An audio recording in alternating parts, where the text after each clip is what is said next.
Ini penting kita pelajari, karena orang-orang yang berbuat syirik itu selalu beralasan bahwasanya yang penting saya itu muslim, yang penting saya masih mengakui bahwasanya Allah itu Maha Pencipta, Allah itu Maha Esa.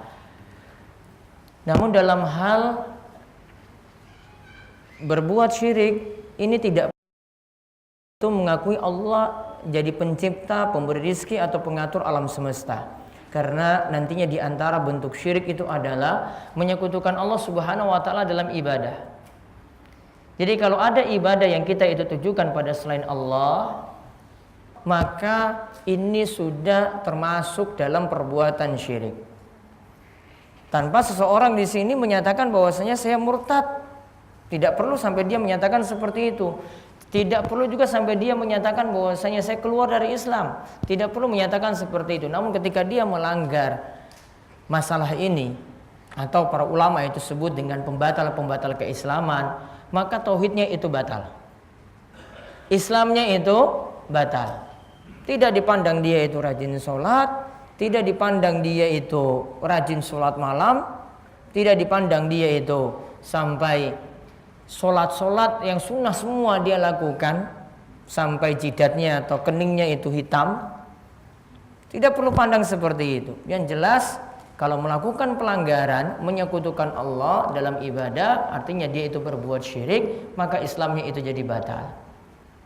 Maka perlu di sini kita memahami hal ini sebelum nantinya masuk dalam contoh-contoh syirik yang nanti akan disampaikan oleh Syekh Muhammad bin Abdul Wahhab.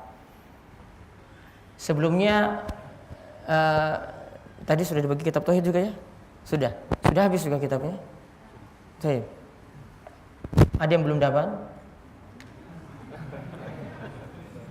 Sudah dibagi terus tiap pertemuan ya. Masih ada juga yang belum dapat. Berarti penting lagi ditambah lagi.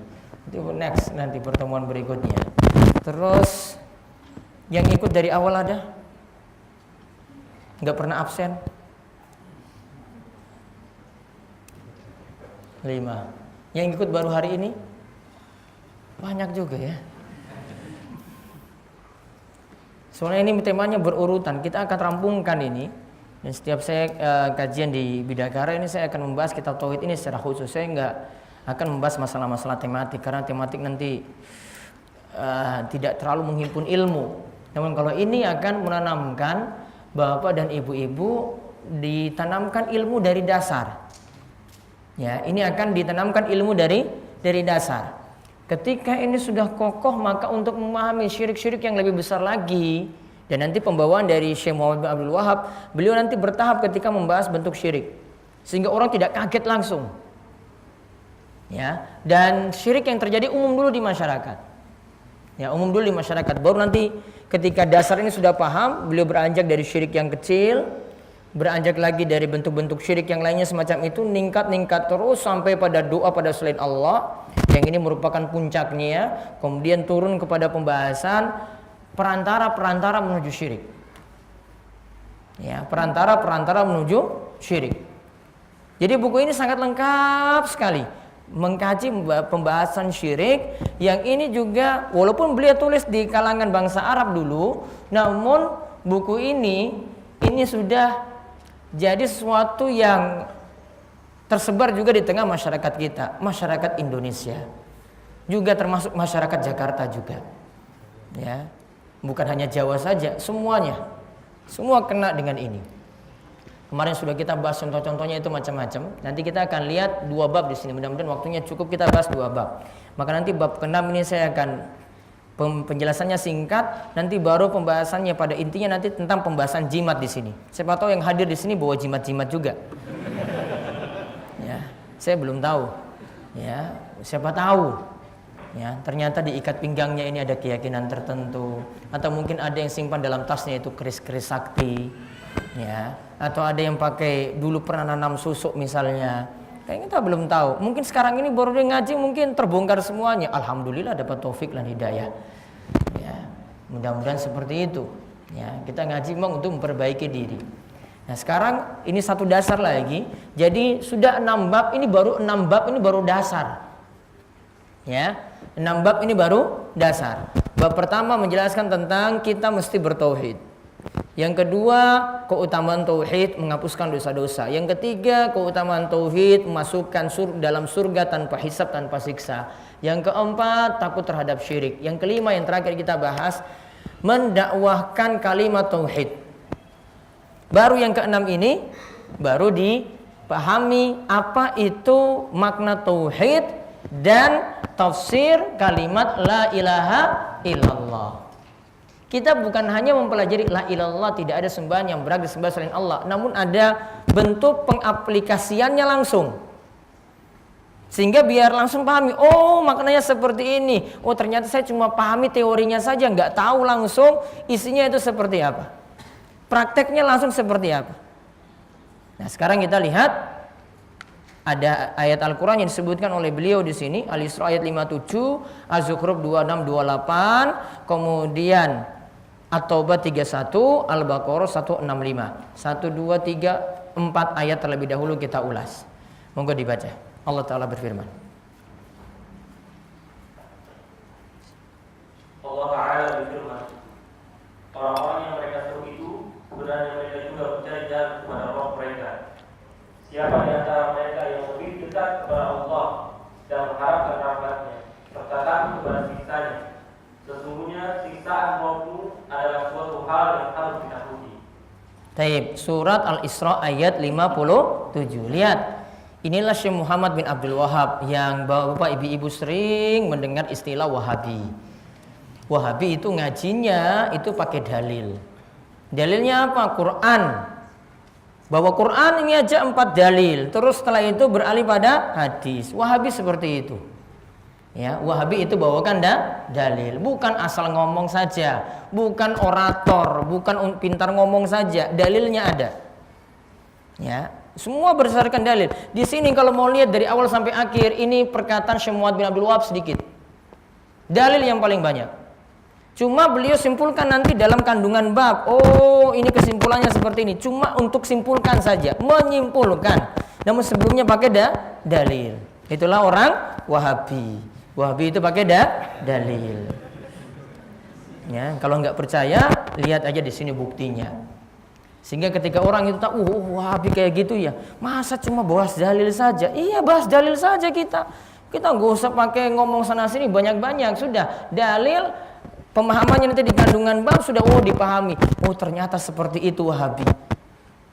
Ternyata yang dia ingatkan syirik, ingatkan kebid'ahan, ingatkan amalan tidak ada tuntunan seperti itu. Nah, sebenarnya sekali lagi istilah tadi Wahabi itu cuma ingin nakut-nakuti orang saja. Kelihatan seram sekali kalau dipanggil dengan Wahabi. Ya, supaya kelihatan orang itu takut sekali. Itu cuma untuk nakut-nakuti saja. Ya, untuk nakut-nakuti orang supaya jauh dari kebenaran. Dulu ulama-ulama kita yang ada di negeri ini pun tuh sudah belajar dengan Syekh Muhammad bin Abdul Wahab atau belajar dari murid-muridnya seperti Kiai Haji Ahmad Dahlan. Ya, itu sudah. Kalau nggak percaya, lihat bentuk kuburnya saja itu sudah seperti kubur Wahabi. Nggak usah lihat jauh-jauh. Datang ke Jogja, lihat kuburnya Kiai Haji Ahmad Dahlan. Itu nggak seperti kubur-kubur yang ada di Jakarta.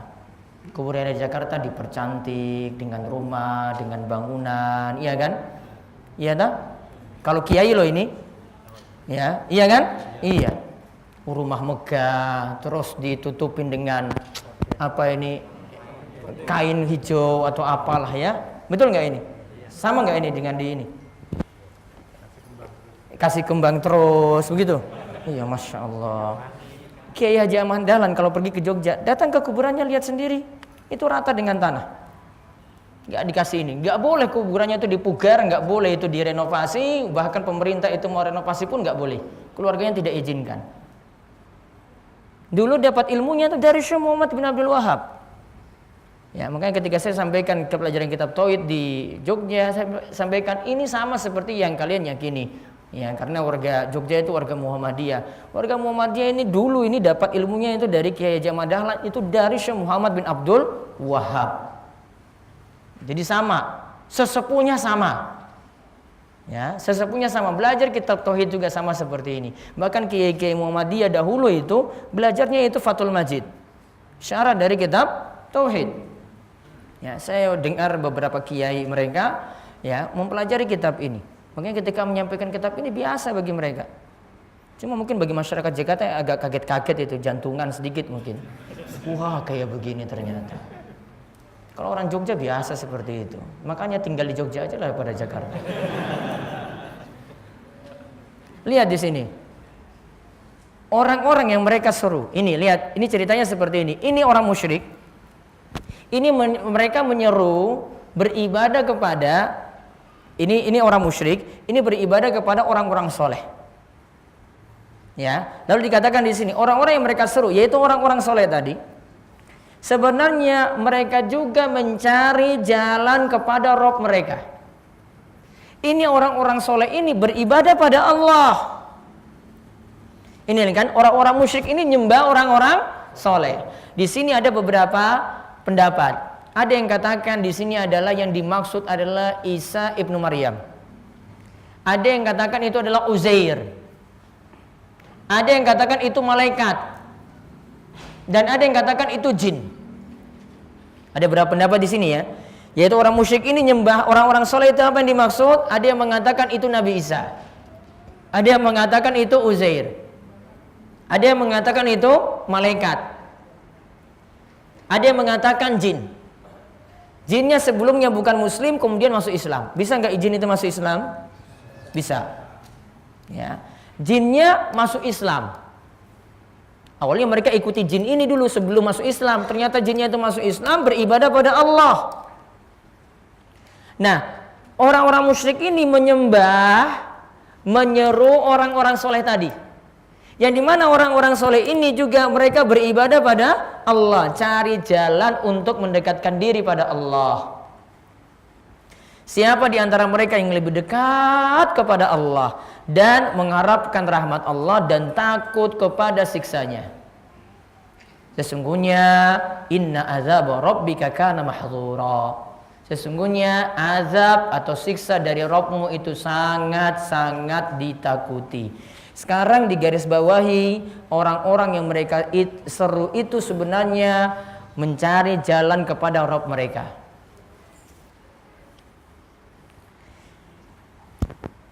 Dalil ini menyimpulkan tentang beribadah pada orang soleh, alias menyembah orang soleh.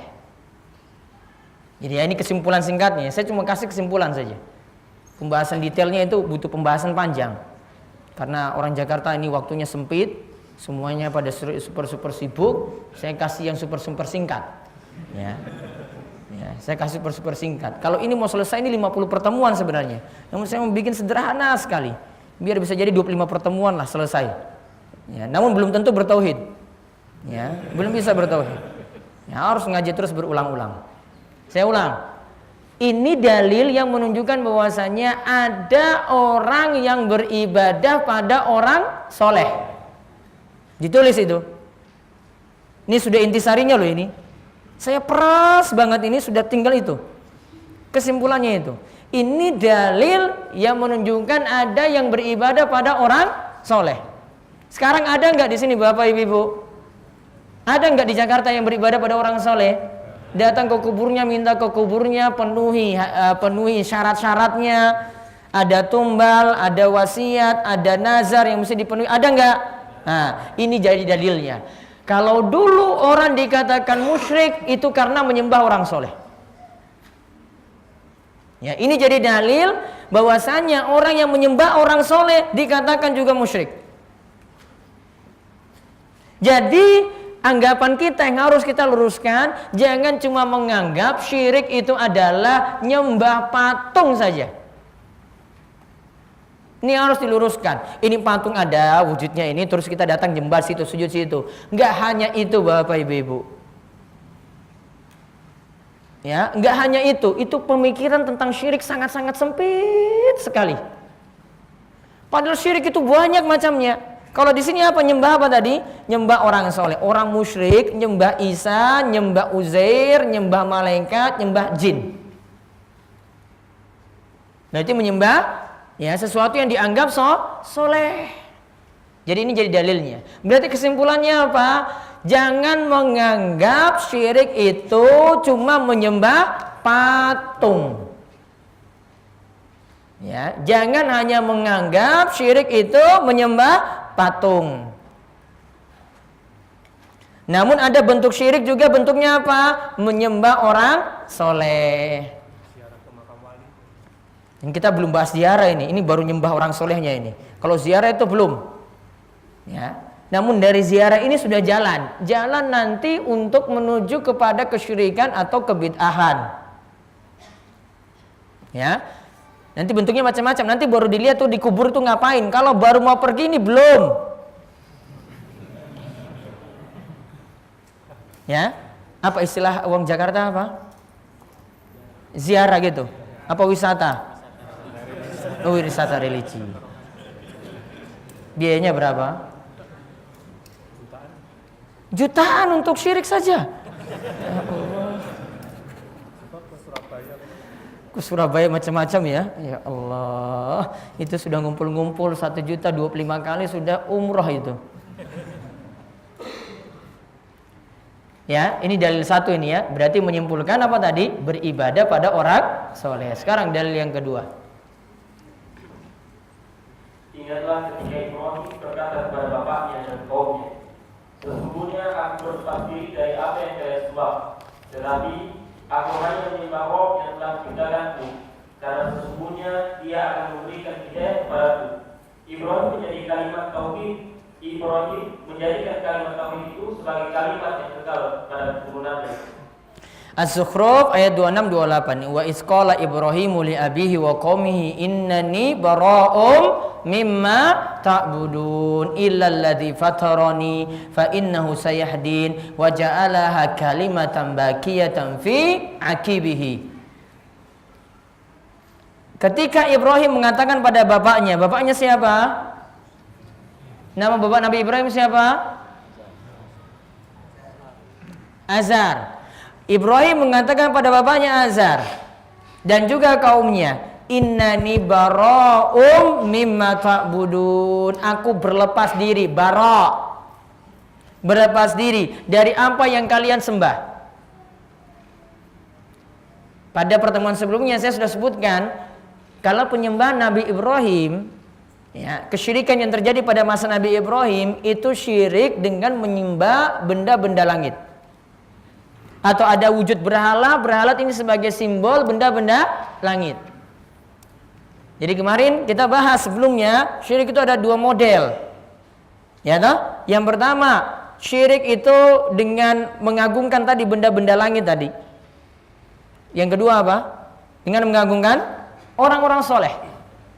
Nah, syiriknya di masa Nabi Ibrahim seperti itu, mengagungkan benda-benda langit. Maka Nabi Ibrahim itu berani mengatakan kepada bapaknya yang buat patung, juga kepada kaumnya yang menyembah berhala pula, innani bara'um mimma ta'budun. Sesungguhnya aku berlepas diri daripada apa yang kalian sembah, illallazi fatarani, kecuali yang menciptakanku.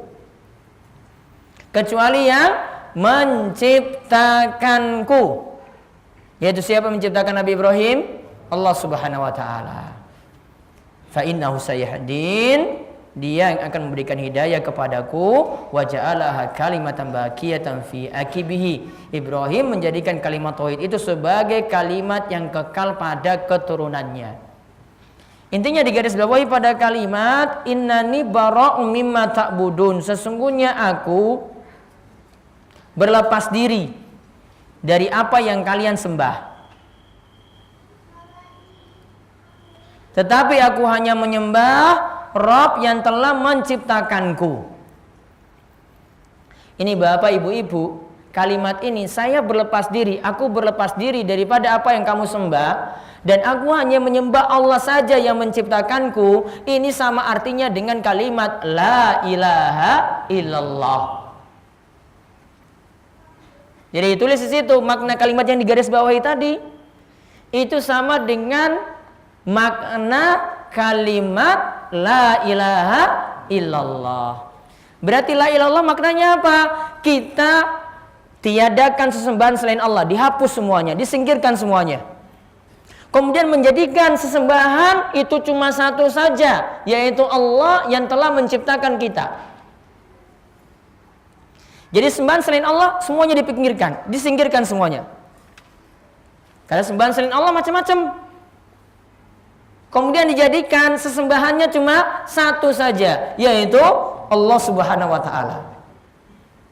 Ini sama seperti kita maknakan la ilaha illallah. La ilaha illallah secara kandungan itu ada dua kandungan penting. Ini catat penting ini. La ilaha illallah itu secara kandungan ada dua kandungan penting. Yang pertama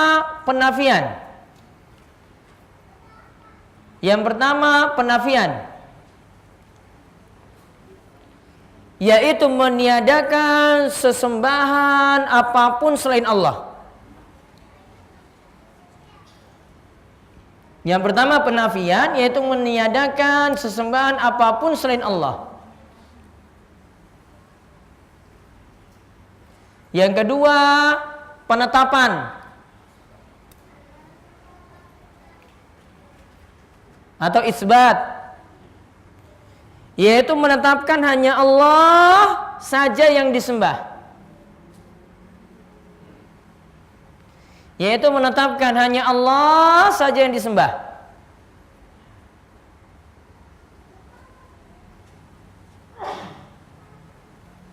Contoh misalnya, kita mau dalam ibadah menyembelih. Menyembelih dapat ditujukan macam-macam bisa. Ada yang ingin untuk penuhi syarat-syarat ketika dia datang di kubur-kubur orang soleh, disuruh untuk memberikan tumbal pada orang soleh tadi. Maka dia tidak tiadakan disembahan selain Allah tadi. Saya tidak mau. Terus dia jadikan cuma hanya untuk Allah. Oh, berarti sembelihan ini hanya untuk Allah. Tidak mau untuk orang soleh tadi. Dia hanya tujukan pada Allah saja. Dia tujukan pada Allah saja. Itu namanya dia realisasikan kalimat tauhid la ilaha illallah. Kalau tidak seperti itu wujudnya, berarti belum. Dia kok sudah kurban untuk Allah, namun di lain waktu dia lakukan sembelian juga penuhi syarat-syarat tumbal tadi pada selain Allah. Oh, berarti dia menduakan Allah. Belum mentauhidkan Allah, belum mengesahkan Allah, karena masih menduakan. Ingat, syirik itu artinya menduakan Allah. Kalau tauhid berarti mengesahkan Allah saja. Nah, itu kesimpulan dari ayat yang kedua. Sekarang yang ketiga. Mereka menjadikan orang-orang lain dan rahim-rahim mereka sebagai roh selain Allah. Mereka juga menjadikan Al-Masih putra Maryam sebagai roh. Padahal mereka hanya disuruh menyembah kepada sesembahan yang Maha Esa. Tidak ada sesembahan yang berhak disembah selain Dia. Maha suci Allah dari apa yang mereka persekutukan. Taib, lihat. Ittakhadhu ahbarahum wa ruhbanahum arbabam min dunillah. Mereka jadikan orang-orang alim dan rahib-rahib mereka sebagai rob selain Allah. Mereka juga menjadikan Al-Masih putra Maryam juga sebagai rob. Padahal mereka hanya disuruh menyembah kepada sembahan yang esa saja, yaitu Allah. Tidak ada sembahan yang berhak disembah melainkan Dia, Maha Suci Allah dari apa yang mereka persekutukan. Di sini digambarkan sini Bapak Ibu sekalian, ada yang dilakukan oleh orang-orang musyrik. Ini patuh kepada ahbar dan kepada ruhban. Patuh kepada orang-orang alim mereka dan rahib-rahib mereka. Yaitu dipatuhi dalam menghalalkan yang haram, atau dipatuhi dalam mengharamkan yang halal. Maka ini sudah dinyatakan sebagai menjadikan alim, orang alim tadi, atau menjadikan rahib atau pendeta tadi sebagai Rabb, sebagai Tuhan. Ada kisah di sini Adi bin Hatim ketika dengar ayat ini, dia protes pada Nabi SAW karena Adi bin Hatim baru masuk Islam. Ingat ya, sampai Adi bin Hatim itu masuk Islam, Ketika itu karena kebiasaannya dulu ketika awalnya dari non muslim, dia itu biasanya pakai salib. Maka ketika bertemu Nabi SAW masih dalam keadaan pakai salib semacam itu. Kemudian Nabi SAW tegur dia, buang itu berhalamu yang kamu gantung di leher. Ya, disuruh copot, suruh lepas. Tanda bahwasanya ketika orang yang baru masuk Islam itu masih ada bekas-bekas dari ajaran jahiliyah dahulu. Sehingga butuh belajar. Sehingga disarankan untuk yang baru masuk Islam banyak-banyak belajar. Baiknya itu nggak berdakwah langsung. Ya, itu nggak boleh langsung berdakwah, nggak boleh. Belajar dulu, dalami Islam dulu. Karena ditakutkan nantinya dia masih membawa bekas dari ajarannya dulu seperti Adi bin Hatim. Nah, ketika itu Adi bin Hatim dengar Nabi SAW membawakan ayat ini. Adi bin Hatim itu katakan, kami itu tidak menyembah alim-alim kami atau tidak menyembah pendeta-pendeta kami. Kemudian Nabi SAW itu katakan, kamu itu menyembah mereka itu dikarenakan kamu itu patuh dalam menghalalkan yang haram atau mengharamkan yang halal. Dan sudah tahu itu halal, namun kamu ikut haramkan, dan sudah tahu itu haram, ya, kamu itu malah halalkan. Sudah tahu seperti itu. Nabi SAW itu katakan, itulah bentuk berbuat syiriknya atau bentuknya kamu itu menyembah mereka. Maka di sini kesimpulannya dari ayat ini, Bapak Ibu sekalian, ada bentuk syirik yang modelnya adalah karena patuh pada orang soleh. Ada bentuk syirik karena patuh pada orang soleh.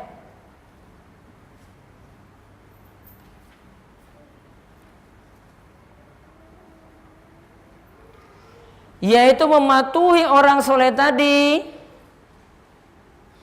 dalam mengganti suatu hukum. Jadi kita sudah tahu ini ya, ini hukumnya haram. Kita sudah pahami loh ini hukumnya haram. Namun ini kiai saya itu bilang halal kok. Akhirnya dia ikuti. Wah, ustadz saya itu bilang halal. Padahal dalilnya tegas. Dalilnya tegas di sini. Ini bukan masalah ijtihad atau ada beda pendapat, bukan. Ini sesuatu yang pasti. Dalilnya tegas. Dia karena ustadznya yang katakan itu halal, padahal sudah jelas haram ya, akhirnya dia ikuti. Ini namanya mengganti ajaran. Ada sesuatu yang sudah haram, karena kita cuma ngikut orang soleh tadi, akhirnya itu kita halalkan. Lantaran apa? Ngikut orang soleh. Padahal kita sudah tahu itu haram. Nah, kalau dia sudah tahu seperti itu karena lantaran mengikuti orang soleh tadi, ini yang dikatakan kufur. Ini dikatakan menyembah orang soleh tadi. Karena harusnya dia nurut pada aturan Allah. Dia nurut pada hukum haram tadi kalau disebutkan dalam Al-Quran. Bukan nurut pada orang soleh.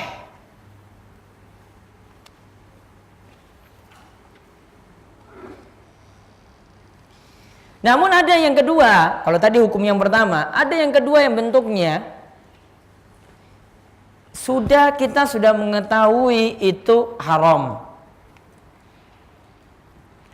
Namun kita itu menghalalkannya dalam rangka maksiat. Jadi sudah tahu itu salah. Bukan karena nurut orang soleh. Pokoknya saya ingin berbuat maksiat. Saya ingin melanggar. Ya, dia tidak seperti yang pertama tadi. Kalau yang pertama sudah jelas haram ya, haram. Kemudian ini kiai saya yang bilang itu halal, saya ikut kiai saya saja. Ini beda. Kalau yang ini beda, dia sudah tahu itu haram.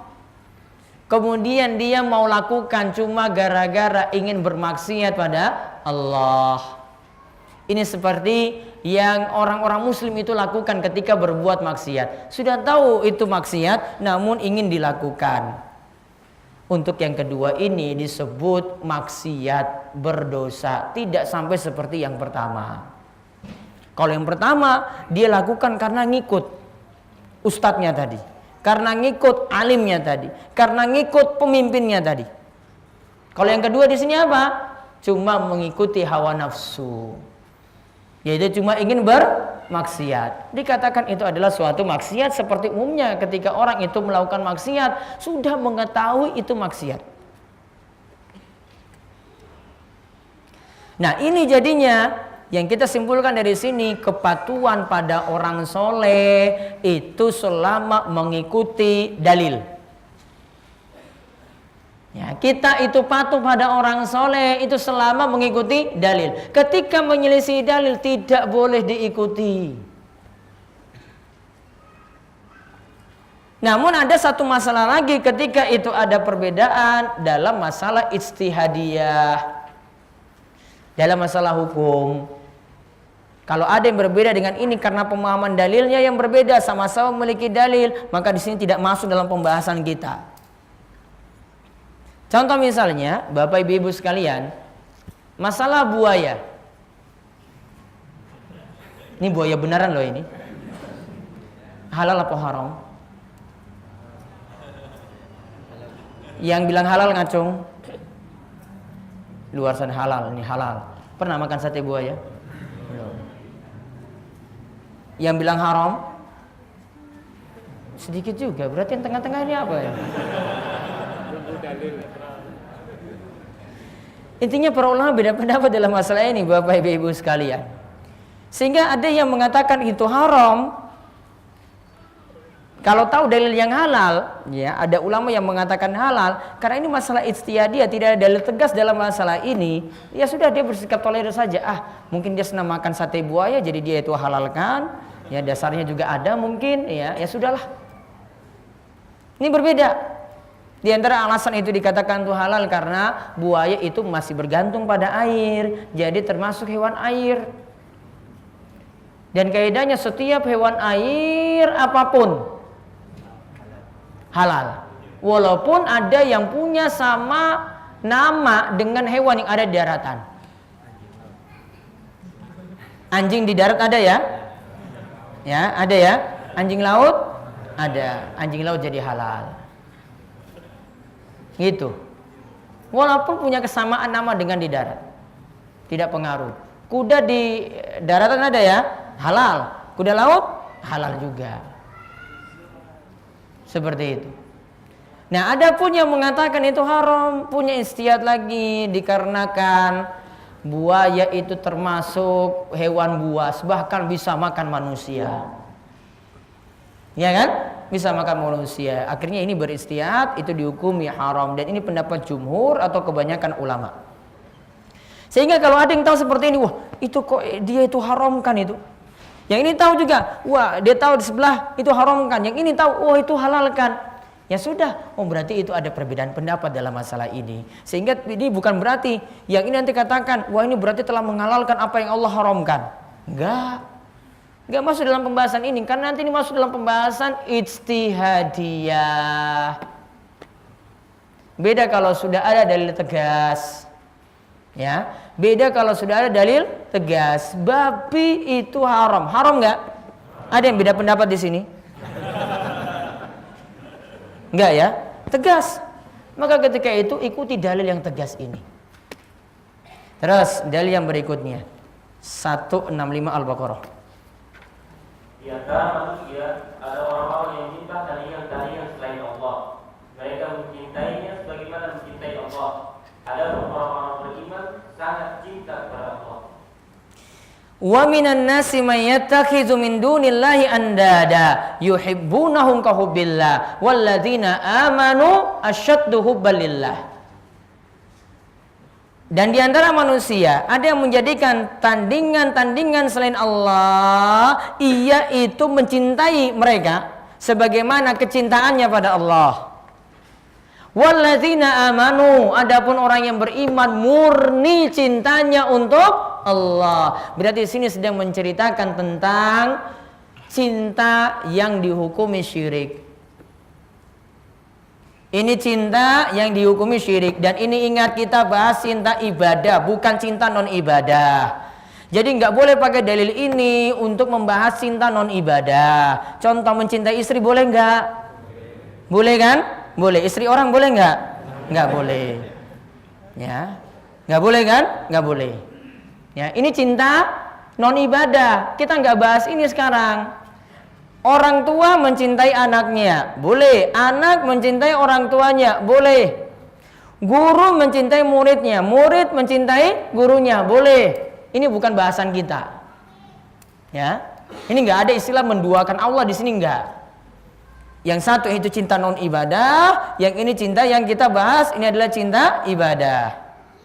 Nah sekarang yang kita bahas cinta ibadah di sini, ini dijelaskan. Ini cintanya orang musyrik dan cintanya orang mukmin.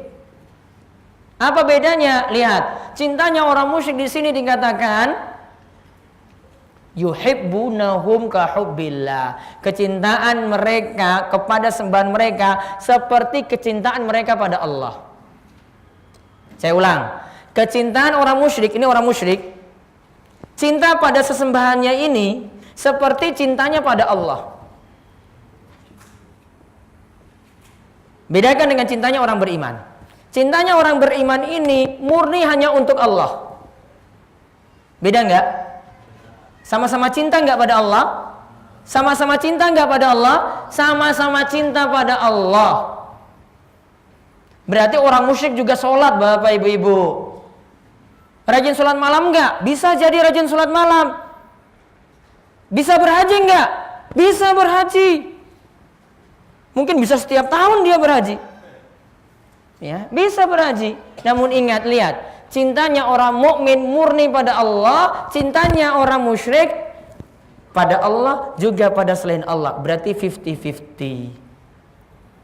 Terbagi dua. Berarti ditulis perbedaannya. Cinta orang musyrik terbagi dua.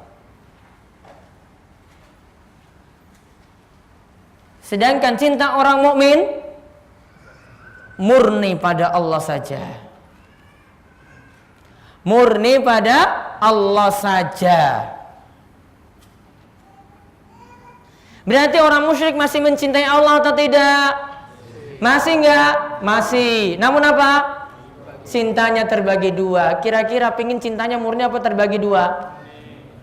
Bapak-bapak, ini enggak berani jawab bapak-bapak ini. Saya curiga ini mau macam-macam ini dengan istrinya ini. Yang lebih bagus mana, cintanya murni apa terbagi dua tadi? Murni. Cintanya hanya untuk Allah, ya kan? Cintanya hanya untuk Allah. Kalau terbagi dua, ini tidak imbang nanti cintanya. Bisa jadi 50-50, bisa jadi 70-30, bisa jadi 40-60, bisa jadi cinta pada selain Allah 90%, cintanya pada Allah cuma 10%. Ya kan? Yang jelas kalau sudah 50-50 saja sudah dikatakan syirik. Apalagi sudah berubah 60 pada Allah, selain Allah 60, pada Allah 40. Turun lagi pada Allah 30, yang selain Allah 70. Turun lagi 10, pada selain Allah 90%. Lebih syirik lagi, apalagi murni 100% pada selain Allah, lebih musyrik lagi. Ini baru bahas tadi apa? 50-50. Sudah dikatakan musyrik. Berarti kalau kita bahas la ilaha illallah, berarti untuk ibadahnya harus murni untuk Allah. Tidak boleh terbagi dua. Tidak boleh tadi dalam sembelihan misalnya, sembelihan dia berkurban untuk Allah, lain waktu untuk selain Allah, nggak boleh. Harus murni untuk Allah saja. Kalau dia bagi dua tadi, berarti dia telah berbuat syirik. Sekarang kita lihat dalil hadis dalam kitab Sahih Muslim. Dalam kitab Sahih Muslim, Nabi bersabda, barang siapa yang mengucapkan kalimat la ilaha illallah dan menghindari sesembahan selain Allah, niscaya terlindungi harta dan darahnya. sedangkan hisab atau perhitungannya adalah terserah kepada Allah Subhanahu wa taala. Coba lihat, barang siapa yang mengucapkan kalimat la ilaha illallah dan mengingkari sesembahan selain Allah, digaris bawahi, mengucapkan la ilaha illallah dan mengingkari sembahan selain Allah. Mengucapkan la ilaha illallah dan mengingkari sembahan selain Allah. Tidak boleh diganggu hartanya karena dia seorang muslim, tidak boleh diganggu darahnya, tidak boleh dibunuh karena dia juga seorang muslim. Wa hisabuhum 'alallah. Nanti hisabnya nanti terserah Allah. Kita hukumi secara lahiriah saja dulu. Maka di sini Bapak Ibu-ibu, di sini kita simpulkan, inilah makna la ilaha illallah. Ini lebih jelas kita simpulkan makna la ilaha illallah. Makna la ilaha illallah di sini berarti kita mengucapkan la ilallah namun juga mengingkari sesembahan selain Allah. Dan di sini menunjukkan kalimat la ilaha illallah tidak cukup di lisan, tidak cukup di omongan lo, tidak cukup di bibir saja. Tidak cukup kita jadi orang yang rajin mengucapkan la ilaha illallah. Yang paling penting itu memaknainya benar, mengamalkannya juga benar. Karena kalau kita rajin cuma mengucapkan zikirnya saja namun masih berbuat syirik, maka kalimat itu tidak manfaat. Sampai apa? Jalankan konsekuensinya dengan benar. Yaitu orang itu mentauhidkan Allah, konsekuensinya mentauhidkan Allah dan dia tinggalkan berbagai macam bentuk syirik. Nah, lalu disebutkan di sini bab ini dan bab sudahnya mengandung beberapa permasalahan yang besar dan sangat urgen. Permasalahan itu berkaitan dengan pengertian kalimat syahadat. Kedua hal itu dijelaskan dengan sangat gamblang. Itu kesimpulannya itu panjang seperti itu. Sengaja langsung saya lompat ke bab berikutnya. Ya, penjelasannya tadi sudah saya rangkum semuanya. Sekarang lihat bab ke-7. Kita bahas tentang masalah jimat-jimat. Dulu, ini ceritanya dulu di masa silam, Bapak Ibu-Ibu sekalian. Orang-orang itu memakai jimat, itu diantaranya ada yang tujuannya untuk melindungi anak. Supaya tidak terkena ain. Supaya tidak terkena ain. Ain ini paham nggak ain? Hah? Paham nggak ain? Ain itu apa? Penyakit mata? Apa? Apa Bapak? Penyakit mata, berarti mata merah gitu langsung kena ain gitu ya. Apa ain? Siapa yang kena penyakit? Jadi saya lihat ini langsung dia jatuh sakit gitu. Disertai hasad. Ya, pandangan karena ada hasad. Ini saya contohkan nanti. Ini kalau saya pahamkan di kota ini agak sulit ini. Soalnya ini kasusnya banyak di desa. Ada orang yang cuma melihat sesuatu karena hasad, itu akhirnya orang yang dilihat itu tadi jatuh sakit. Nah, dulu orang Arab supaya anaknya itu terlindungi dari ain tadi. Wah, ini jangan-jangan ini mata jahat ini lewat ini. Mata orang hasad ini lewat. Maka anak-anaknya itu dikasih jimat-jimat. Dikasih tamimah. Ya, dikasih tamimah. Kalau orang desa itu biasanya ada yang digantungkan dalam bentuk kalung, dikasih apa Pak? Hah? Dikasih apa? Ada yang kain putih, ada yang apa lagi? Ini wong Jawa ki paham ki Pak. Dini apa? Raja-raja, enggak ada lagi yang lain. Bocah cilik kok nangis terus? Apa tadi? Lengkuas, ada yang lengkuas juga ya, macam-macam. Apa tadi sini? Nah itu tadi bawang ya. Nah dipakaikan di kalung sini, ya kemudian dikasih itu. Apa-apalah di sini ada yang raja, ada yang macam-macam di sini bentuknya. Berarti tiap daerah ini syiriknya beda-beda. Ya, dipakaikan dengan itu, anak ini ya dengan keyakinan mereka itu nggak nangis lagi. Paham ini ya? Nah ini dulu ini sebagai jimat. Ya, ini dulu sebagai jimat. Yaitu apa? Wah, daripada saya ngurus anak saya tuh nangis-nangis terus, nanti ada orang yang nggak senang dengan anak saya, dipasangkanlah tamimah. Ini bukan kita bahas untuk penglaris-penglaris, ini belum ini. Ini baru lindungi anak ini loh ini. Ini yang terjadi dulu. Kalau sekarang makin berkembang lagi. Kalau dulu itu untuk melindungi dari bala. Biar nggak kena penyakit, ya kan? Berarti sebelum datang. Nolak berarti kan? Dia nolak. Ada juga yang fungsinya pakai jimat untuk hilangkan liraf'il bala, yaitu untuk hilangkan penyakit tadi. Ya, ada yang pakai seperti itu. Nanti kalau sekarang berkembang lagi Bapak Ibu-ibu, ada yang pakai jimat untuk tujuan macam-macam. Taruh di rumah, rumahnya terlindungi.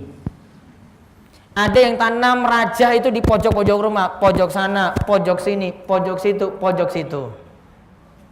Dibaca-bacakan apa saya nggak tahu.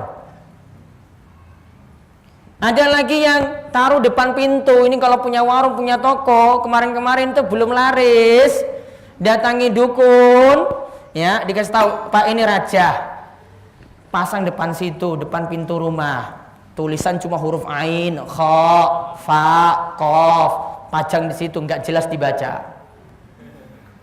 Pernah lihat nggak kayak gini di warung-warung? Pernah nggak? Iya. Itu bentuknya jimat, berarti tujuannya untuk dapat sesuatu masuk. Berarti untuk dapat rezeki itu masuk. Paham nih ya? Itu juga masuk jimat. Ada yang masih jomblo belum juga laris. Wah, datangi macam-macam, datangi dukun. Dukun kasih wasiat lagi. Ini, kamu pakai pelet ini, pelet ini, pelet ini. Semar mesem. Ya, semar mesem tadi. Itu tulisan apa ini? Hah? Bentuknya apa? Kemarin soalnya saya dapat dalam bentuk tulisan itu. Wirid. Hah? Wiritan. Ada lagi bentuknya seperti apa ini, kayak parfum-parfum kecil gitu ya. Ya, bentuknya macam-macam. Ya, ada bentuknya seperti itu. Wahai jomblo nggak boleh pakai kayak begini. Ya, itu nggak boleh. Ada yang bentuknya nanti lagi, ya. Bentuknya ini untuk ini masuk sihir nanti. Untuk menceraikan suami istri, hubungannya jadi hancur. Cuma gara-gara ini yang dipakai. Ada bentuknya juga dengan nanam susuk dan macam-macam semacam itu. Ada bentuknya juga untuk melindungi diri, itu pakai sabuk-sabuk, juga ada semacam itu. Macam-macam bentuknya, sampai akik pun juga ada. Batu akik pun juga ada semacam itu.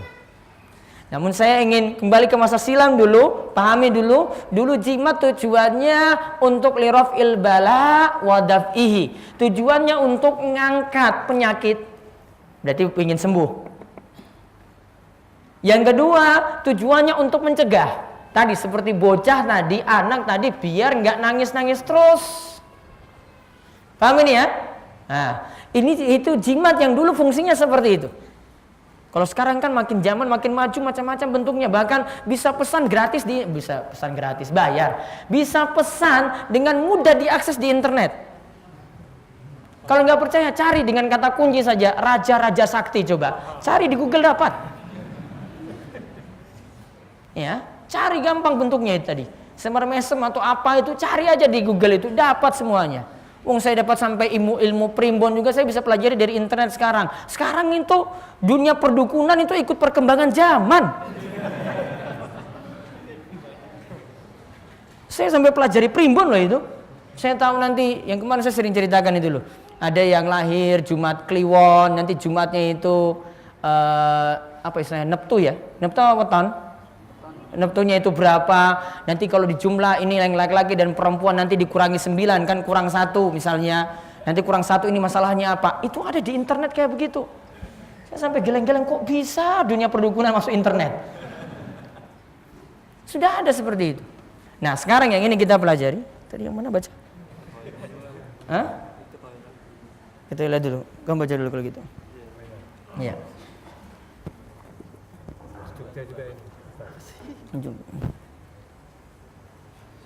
Nah sekarang lihat dalil-dalilnya yang ada. Memakai gelang.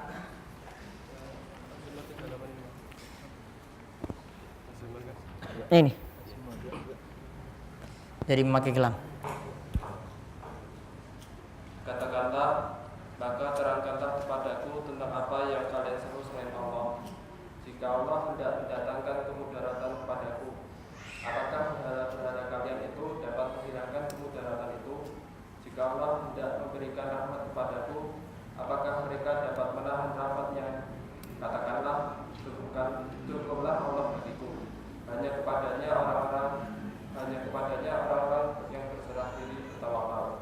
Az-Zumar ayat 38. Lihat di awalnya, lihat kalimat dari Syekh Muhammad bin Abdul Wahab. Memakai gelang. Ya, berarti jimat itu ada bentuknya gelang. Memakai benang, bukan gelang namun benang saja. Dan sejenisnya sebagai pengusir dan penangkal bala atau mara bahaya, termasuk perbuatan syirik. Lihat tujuannya di sini, pakai gelangnya bukan sembarangan ini tujuannya. Tujuannya di sini apa? Pengusir dan penangkal mara bahaya. Pengusir dan penangkal mara bahaya.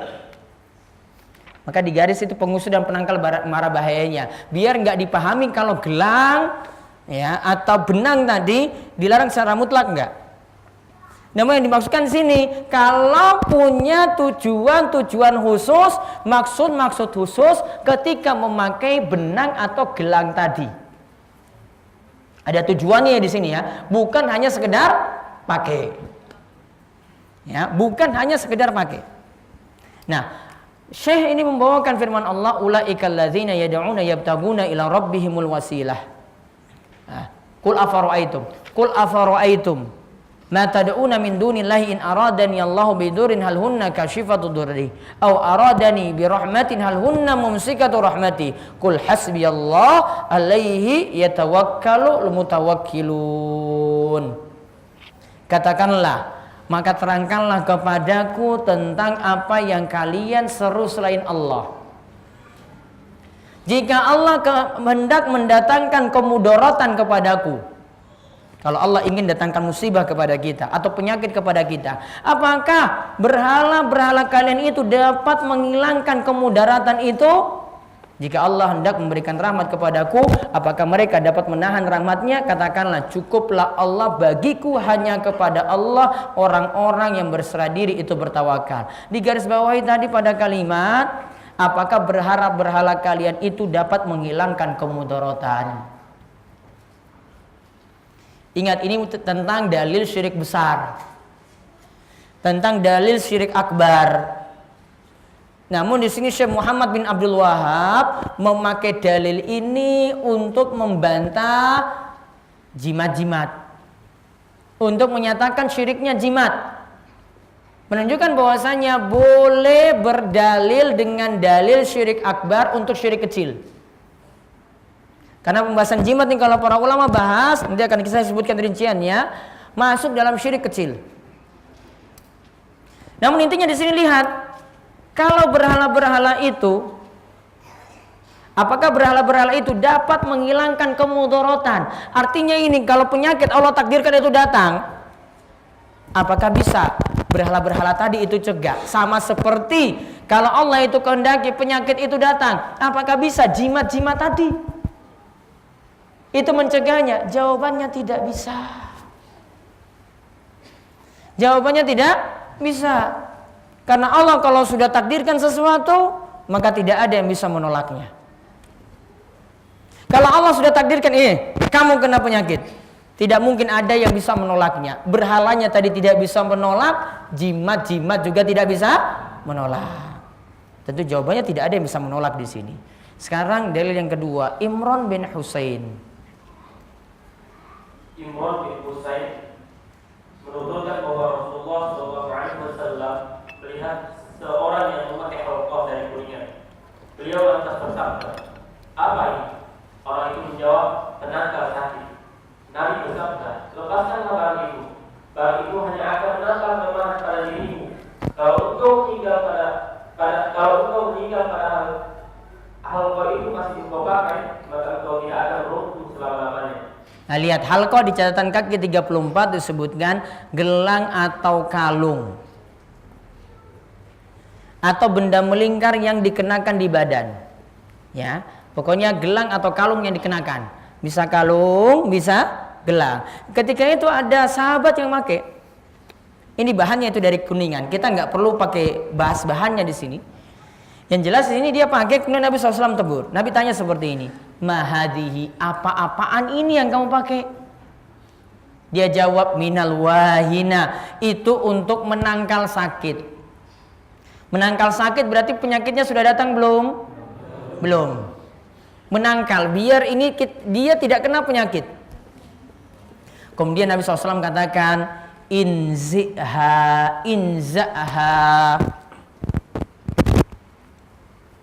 Nabi SAW itu katakan inza'ha, copotlah, lepaslah.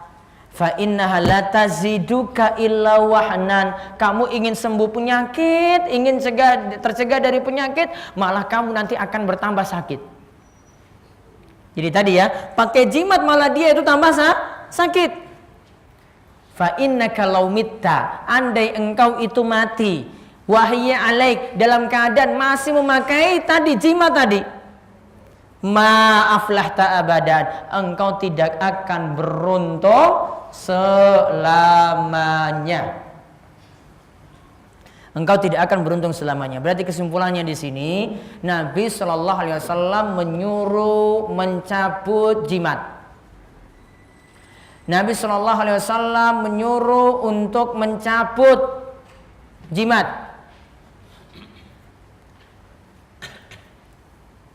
Berarti kalau ada di rumah, gimana? Kalau ada di rumah, dibuang. Kalau dibuang, takutnya nanti ada yang pakai juga, dibakar. Kalau itu berupa keris gimana?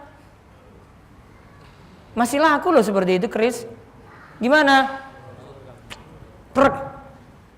Kalau enggak dialihkan fungsi, dialih-fungsikan, jadi motong bawang di dapur misalnya. Misalnya kalau bisa, motong daging misalnya kalau bisa, ya, dialih-fungsikan. Pokoknya tidak boleh lagi punya keyakinan untuk benda tadi. Kalau ada yang digantungkan, dicopot. Ada yang dipasang di tembok berupa kertas, dibakar. Ada yang bisa dibakar, dibakar. Pokoknya dimusnahkan. Dan jangan sampai ada yang pakai ini lagi. Jangan diwariskan lagi. Karena biasanya itu kalau punya keris misalnya, punya keris tadi, itu akan turun-temurun kepada anak cucunya di bawahnya. Simbah itu nanti kasih turun ke bawah ini. Jalurnya itu ada. Dan biasanya nanti akan menurunkan sesuatu di situ. Ada ilmu sakti yang diturunkan atau ada jin yang diturunkan ada. Maka kadang ada yang punya keris seperti ini ketika diruqyah itu reaksi. Lalu biasanya itu ditanya, kamu punya apa? Jujur aja saya, kamu di rumah itu masih punya keris enggak? Ternyata dia bilang iya, simbah dulu punya. Ya. Biasanya punya reaksi semacam itu. Ya. Jadi kalau benda tadi copot, lepas, enggak dipakai lagi. Ya, atau tadi dialih fungsikan. Ya. Bentuknya semacam itu.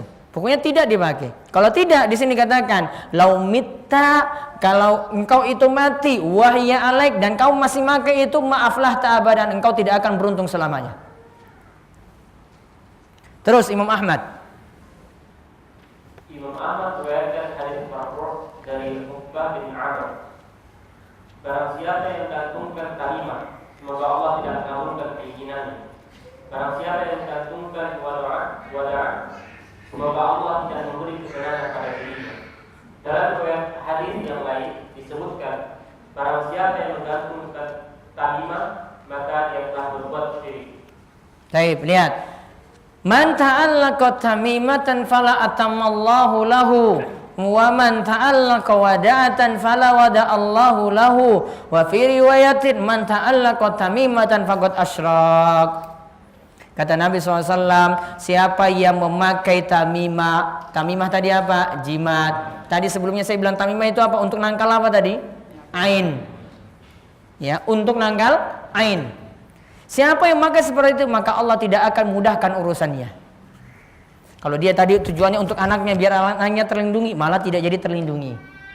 Siapa yang menggantungkan, memakai wada'ah, lihat catatan wada'ah di poin 37, catatan kaki, sesuatu yang diambil dari lautan dan bentuknya mirip seperti rumah kerang. Benda ini diyakini bisa mengobati ain.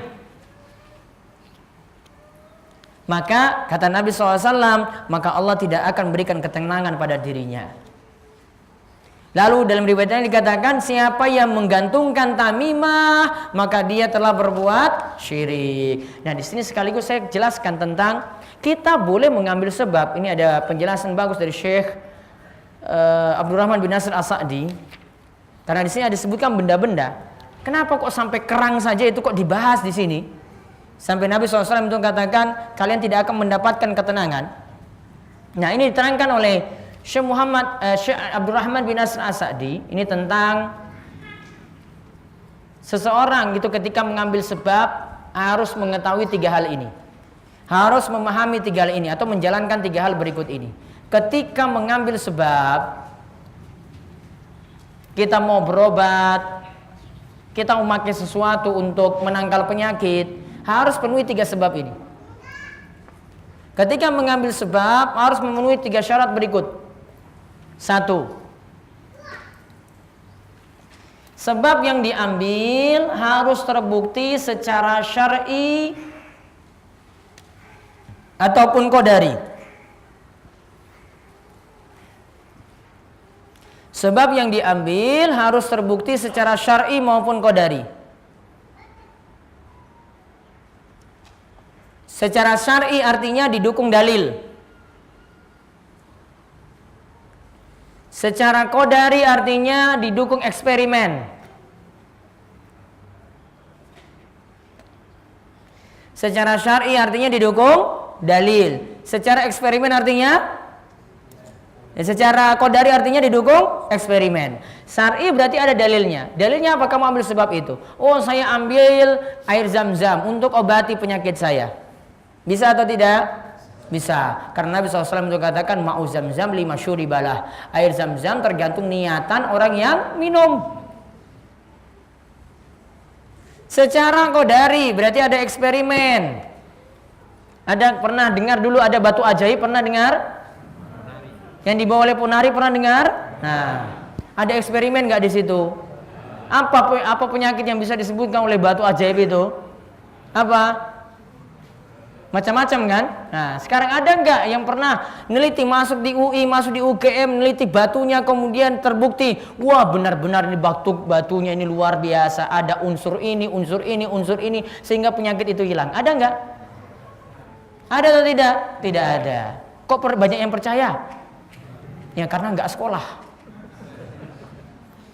Kalau sekolah masih bisa mikir itu. Ini apa-apaan pakai batu saja kok bisa sembuh. Pasti bisa mikir. Sekarang syarat yang kedua, kalau mengambil sebab, syarat yang kedua yang mesti dipenuhi. Tidak boleh menggantungkan hati pada sebab. Tidak boleh menggantungkan hati pada sebab.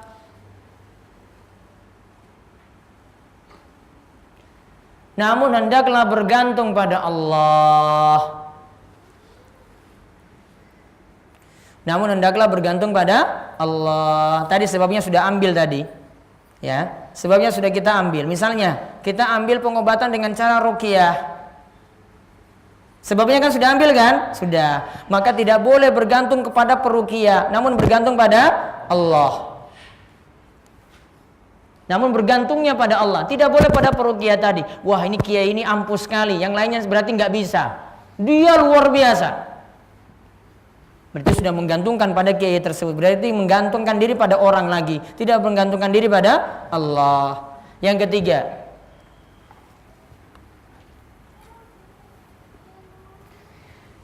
keberhasilan dari mengambil sebab tadi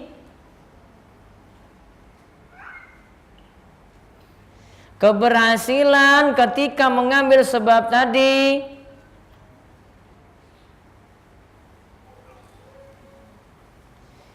harus dipahami tergantung pada takdir Allah.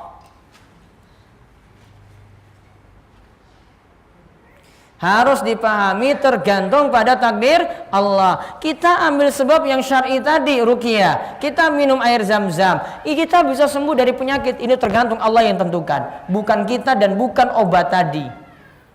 Bukan kita dan bukan cara penyembuhan atau pengambilan sebab tadi. Namun tetap Allah yang tentukan nanti hasilnya. Berhasil ataukah tidak.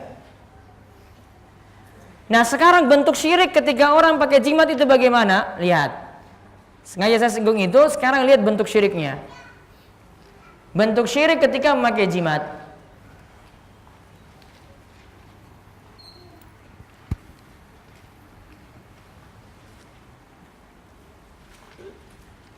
Satu, ini diterangkan oleh Syekh Abdurrahman bin Nasir As-Sa'di ya.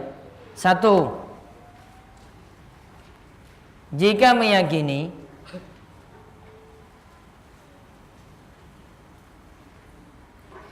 jimat tadi sebagai sebab, jimat tadi sebagai sebab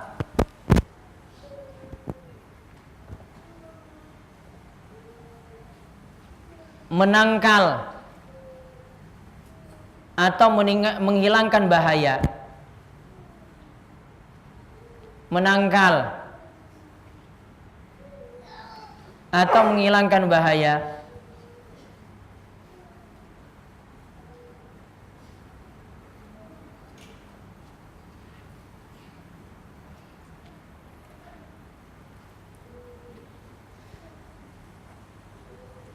padahal tidak terbukti. Padahal tidak terbukti. Tidak terbukti secara apa tadi? Dalilnya tidak ada, syar'i, qadarinya juga tidak ada. Maka ia terjatuh dalam perbuatan yang haram.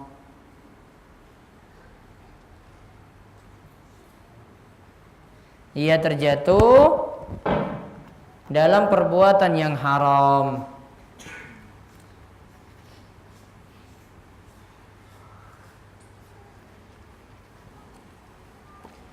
Dan berarti mendustakan syariat. Dan berarti mendustakan syariat.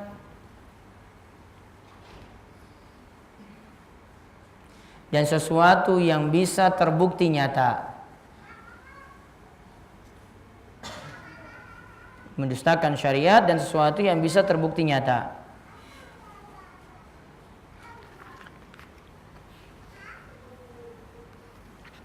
Yang kedua, jika memakai jimat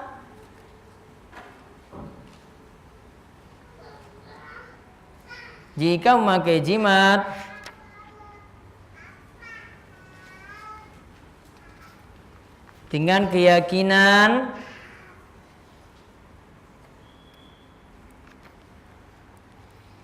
jimat tersebut yang menangkal, jimat tersebut yang menangkal dan menghilangkan bahaya. Jimatnya ya, dalam kurung, bukan Allah yang berbuat. Jadi dia sudah bergantung pada jimatnya. Pokoknya jimat ini saja. Allah tidak punya peran serta di sini. Maka yang kedua ini hukumnya termasuk syirik akbar. Hukumnya termasuk syirik akbar.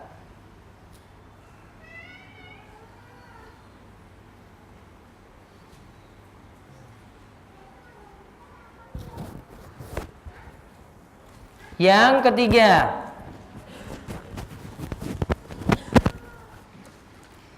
memakai jimat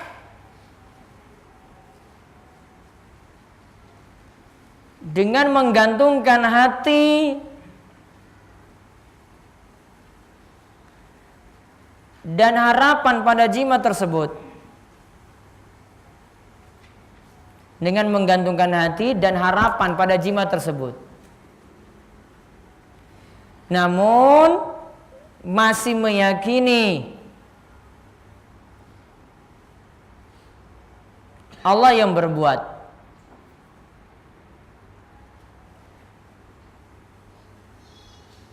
Masih meyakini Allah yang berbuat. Ini lihat, ini hatinya lebih besar loh ini. Kalau tadi cuma ngaur saja, namun yang pertama dengan yang ketiga nanti sama di sini. Kalau ditambah dengan hati, ya, kalau ditambah dengan hati, maka hukumnya syirik dalam ibadah. Maka hukumnya syirik dalam ibadah. Ini pakai jimat ini tidak ada bukti apa-apa. dari syar'i maupun qadari tidak. Namun dia cuma sekedar pakai, namun bergantung pada jimat ini. Ini luar biasa jimat ini. Namun tetap masih punya keyakinan Allah tetap yang berbuat. Maka ini syirik dalam ibadah. Tidak seperti yang nomor 2 tadi, itu langsung syirik akbar, keluar dari Islam. Jadi berarti kesimpulannya di sini, memakai jimat nanti ada orang yang langsung terjatuh dalam syirik akbar ketika dia menyatakan bahwasanya jimat ini yang berbuat. Ya. Dia bisa jatuh juga dalam syirik kecil ketika menyatakan apa? Dia bergantung pada jimat ini namun masih berharap Allah yang nanti memberikan manfaat, Allah yang nanti cegah bahaya. Masuk dalam syirik, ya, dalam ubudiyah, dalam ibadah. Nah sekarang, kalau kita lihat dalam kasus ini, apa yang masalah pakai kerang tadi di sini? Apa yang masalah dengan kerang yang dipakai di sini? Coba lihat 3 syarat mengambil sebab tadi. 1, harus terbukti secara syar'i dan qadari. Terbukti nggak pakai kerang tadi itu bisa tadi mengapa tadi? Menolak ain, mengobati ain, bisa nggak? Enggak. Sebab pertama saja tidak dia penuhi loh, syarat sebab pertama tadi loh. Syarat pertama tadi tidak terpenuhi. Nggak terbukti. Dalil nggak ada. Eksperimen juga nggak ada. Ngawur berarti. Tambah dia itu pakai itu punya keyakinan ini dapat nolak ain, terjatuh dalam syirik.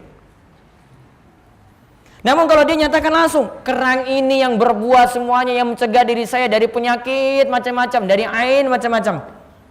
Berarti apa? Syirik akbar. Karena yang berbuat ini jimatnya, bukan Allah. Maka hati-hati. Karena jimat ini macam-macam sekali kalau di negeri kita ini. Pernah mendengar kalau kotoran hewan itu bisa dijadikan untuk jimat loh itu. Yang jodoh nanti cepat dapat jodoh. Kotoran ini juga bisa untuk melariskan dagangan bisa. Pernah dengar nggak ini? Pernah nggak? Malam siji suro loh. Mudah-mudahan nggak ada yang ke Solo kemarin. Ya, kalau punya keyakinan itu kotoran tadi yang datangkan kebaikan tadi, yang datangkan jodoh, syirik akbar itu, walaupun dapat jodoh. Syirik akbar. Iya kan? Kotoran ini yang datangkan kebaikan. Syirik akbar. Namun kalau dinyatakan itu sebagai sebab Allah yang beri ini, berarti itu sudah nggak logis lagi, nggak masuk di akal. Kok kotoran sampai bisa diyakini jadi sebab semacam itu? Dan termasuk syirik dalam ubudiyah. Jadi nomor 1 dan nomor 3 tadi hampir sama untuk masalah hukum tadi. Ya, namun nomor 3 itu lebih ditekankan untuk apa? Hatinya lebih bergantung kepada sebab tadi. Namun intinya kesimpulannya cuma nomor 2 dan 3 saja untuk pembahasan hukum jimat tadi. Kemudian baca lagi Ibnu Abi Hatim. Dalil yang terakhir. Ibnu Abi Hatim meriwayatkan dari Hudzaifah radhiyallahu anhu bahwa Nabi melihat seseorang memakai benang untuk mengobati sakit panas. Dia lihat orang pakai benang untuk mengobati sakit panas. Berarti kalau di sini nanti masalah, berarti sebenarnya benang tadi tidak terbukti apa? Secara dalil nggak ada, qadari tidak ada, namun dipakai. Kalau ini jadi terbukti kan nggak usah masuk bahasan kita, iya kan? Nggak usah masuk bahasan kita. Paling nanti kedua nanti kita ingat, kalau ambil sebab harus bergantung pada Allah. Kalau ambil sebab harus bergantung pada Allah, bukan pada sebab tadi. Berarti bukan pada benang ini. Terus. Beliau lantas memutus benang tersebut seraya membaca firman Allah. Nah, karena benang tadi itu diyakini sebagai jimat. Lalu dibacakan ayat berikut ini. Sebagian besar dari mereka tidak beriman kepada Allah, melainkan dalam keadaan mempersekutukan Allah dengan sesembahan-sesembahan lain. Nah, wa ma yu'minu aktsaruhum billahi illa wa hum musyrikun. Mereka, sebagian besar dari mereka tidak beriman kepada Allah dengan iman yang benar, masih berbuat syirik, masih meyakini jimat-jimat semacam itu, melainkan dalam keadaan mempersekutukan Allah dengan sembahan-sembahan selainnya. Surat Yusuf ayat 106, ini adalah riwayat Ibnu Abi Hatim dalam kitab Tafsir nomor 12.040. Sekarang kita lihat kandungan bab. Apa yang telah disebutkan dari dalilnya tadi disimpulkan oleh Syekh Muhammad bin Abdul Wahab berikut ini. 1. Di Dilarang keras memakai gelang, benang, dan sejenisnya untuk tujuan-tujuan seperti di atas. Dilarang keras memakai gelang, benang, dan sejenisnya untuk tujuan seperti di atas. Apa tujuannya tadi? Menolak penyakit atau menghilangkan. Tidak boleh. Terus 2. Jika sahabat menggunakan gelang tadi meninggal dan belum tuntas melepaskannya, maka dia tidak akan pernah beruntung selamanya. Ini menunjukkan kebenaran pernyataan para sahabat bahwa syirik kecil lebih parah daripada dosa-dosa besar. Nah, kalau kita menganggap jimat itu minimal syirik kecil, maka syirik kecil itu lebih parah daripada dosa besar. Maka di garis bawahi tadi, syirik kecil lebih parah daripada dosa besar. Berarti kalau syirik kecil dibandingkan orang selingkuh gimana? Ya sama-sama rusak memang. Namun dari sisi derajatnya, syirik kecil lebih parah. Apalagi untuk memikat perempuan untuk dia selingkuhi tadi, pakai syirik lagi. Ya, pakai jimat lagi tadi itu lagi, semar mesem tadi itu loh. Yang ketiga, syirik tidak dimaafkan dengan alasan tidak mengerti hal tersebut. tadi perlu tanya-tanya nggak tadi Rasul suruh copot tadi? Enggak kan? Rasul tanya, kamu pakai gelang apa tadi? Oh, ini dari kuningan, ini minal wahina, ini untuk cegah penyakit. Rasul katakan inzaha, copot itu. Rasul tahu dia mungkin di sini belum paham hal ini, namun butuh ada amar ma'ruf nahi mungkar sehingga bisa paham. Sehingga nggak perlu didahului dengan perkataan kamu apa nggak paham, nggak perlu. Rasulullah SAW suruh copot itu. Terus yang keempat, Gelang, benang, dan sejenisnya tidak berguna di dunia. Bahkan gelang itu justru akan mendatangkan kemudaratan. Hal ini berbeda pada sabda beliau. Dia hanya akan menambah kelemahan pada dirimu. apa yang dimaksudkan gelang dan benang di sini tidak ada manfaatnya apa? Kalau tujuannya untuk jimat, untuk cegah penyakit. Kalau tujuannya seperti itu malah penyakitnya nambah. Ya, awalnya kan niatannya untuk cegah penyakit tadi, malah Allah akan tambahkan penyakit pada dirinya. Terus yang kelima, Rasulullah SAW mengingkari dengan keras orang yang melakukan perbuatan seperti itu. Rasulullah SAW mengingkari dengan keras orang yang melakukan perbuatan seperti itu. Ya, tadi sampai disuruh copot. Terus yang keenam, Dijelaskan bahwa orang yang menggantungkan sesuatu dengan maksud seperti di atas, maka Allah akan menjadikan dirinya selalu mengandalkan dalam tersebut. dijelaskan bahwa orang yang menggantungkan sesuatu, menggantungkan apa tadi? Jimat, maka Allah akan menjadikan dirinya mengandalkan barang tersebut. Berarti kalau Allah jadikan kita mengandalkan jimat ini, berarti Allah tidak menolong kita lagi. Ya, jadi kalau orang pakai jimat, berarti kan Allah sandarkan kita pada jimat tadi. Kalau kita pakai jimat, Allah sandarkan kita pada jimat tadi, alias Allah tidak lagi akan menolong kita. Malah urusannya gak jadi beres. Karena kesempurnaan pertolongan itu kalau dari Allah, kalau dari benda tadi tidak. Paling sifatnya cuma sementara saja. Tidak selamanya. Atau mungkin kalau itu sembuh pun itu ujian bagi dia yang dikenal dengan istidraj. Istidraj itu apa? Diberi kesembuhan, namun itu sebenarnya karena maksiat yang ia perbuat. Jadi kesimpulannya di sini Bapak Ibu sekalian, untuk sembuh dari penyakit ini bukan hanya sekedar sembuh, namun kita ingin diuji oleh Allah cara kita seperti apa. Karena kalau cuma sekedar sembuh, datang ke kuburan, lakukan ritual apapun bisa sembuh loh. Datang ke dukun bisa sembuh enggak? Bisa sembuh, namun Allah uji penyakit tadi itu kita bisa sabar enggak? Diuji di situ. Ini ada yang berhasil dengan ujian ini, ada yang tidak berhasil. Sama dengan kaya juga demikian. Kaya ini bukan hanya sekedar cari kaya. Orang mau nyolong pun itu bisa kaya. Mau mencuri, mau korupsi pun bisa kaya. Namun dilihat caranya gimana kamu dapat kekayaan tadi. Terus Dijelaskan bahwa orang yang menggantungkan kalimat maka dia telah berbuat syirik. nah, berarti pakai jimat telah berbuat syirik. Yang kedelapan, Mengikatkan benang untuk mengobati sakit panas juga termasuk dalam perbuatan syirik. mengikatkan benang untuk mengobati sakit panas. Tadi seperti dalam hadis Udzaifah ingatkan ketika dia lihat ada yang pakai seperti itu juga termasuk syirik. Terus 9. Pembacaan ayat yang dilakukan Udzaifah adalah dalil bahwa para sahabat menggunakan ayat-ayat yang berkenaan dengan syirik besar sebagai dalil terhadap syirik kecil. Hal ini sebagaimana diungkapkan Ibnu Abbas dalam sebuah ayat surat Al-Baqarah. Pembacaan ayat tadi, ini ayatnya sebenarnya untuk syirik akbar. Namun Udzaifah itu pahami dalil ini bisa digunakan untuk syirik kecil pula. Ya, maka kesimpulannya di sini dikatakan di sini ayat yang berkenaan dengan syirik besar boleh digunakan sebagai dalil untuk mengingatkan syirik kecil. Terus yang ke-10. Menggantungkan wada'ah sebagai senjata ain termasuk perbuatan syirik. Apa tadi wada'ah? Kerang tadi ya. Ingat diberikan keterangan kerang, pakai kerang tadi dengan tujuan untuk menolak ain atau mengobati ain. Terus yang ke-11. Orang yang menggantungkan kalimat didoakan agar tidak dikabulkan keinginannya. Sedangkan orang yang menggantungkan wada'ah didoakan agar Allah tidak memberikan ketenangan kepada dirinya. Malah Nabi SAW doakan sebaliknya, orang pakai tamimah maka tidak diberikan apa yang dia inginkan tadi.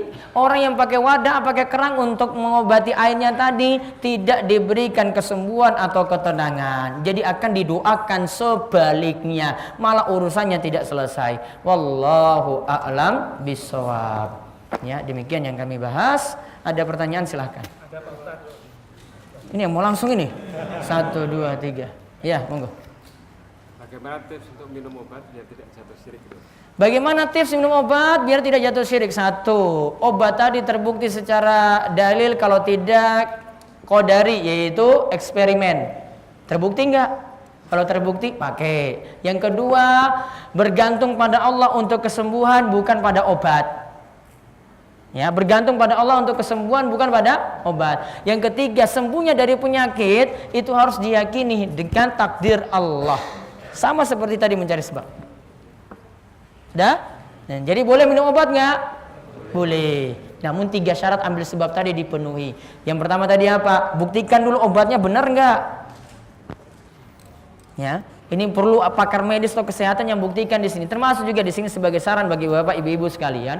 Termasuk juga jenengan ingin minum herbal-herbal juga demikian adanya, harus terbukti dulu itu. Masalahnya di sini sekarang orang itu pintar buat herbal.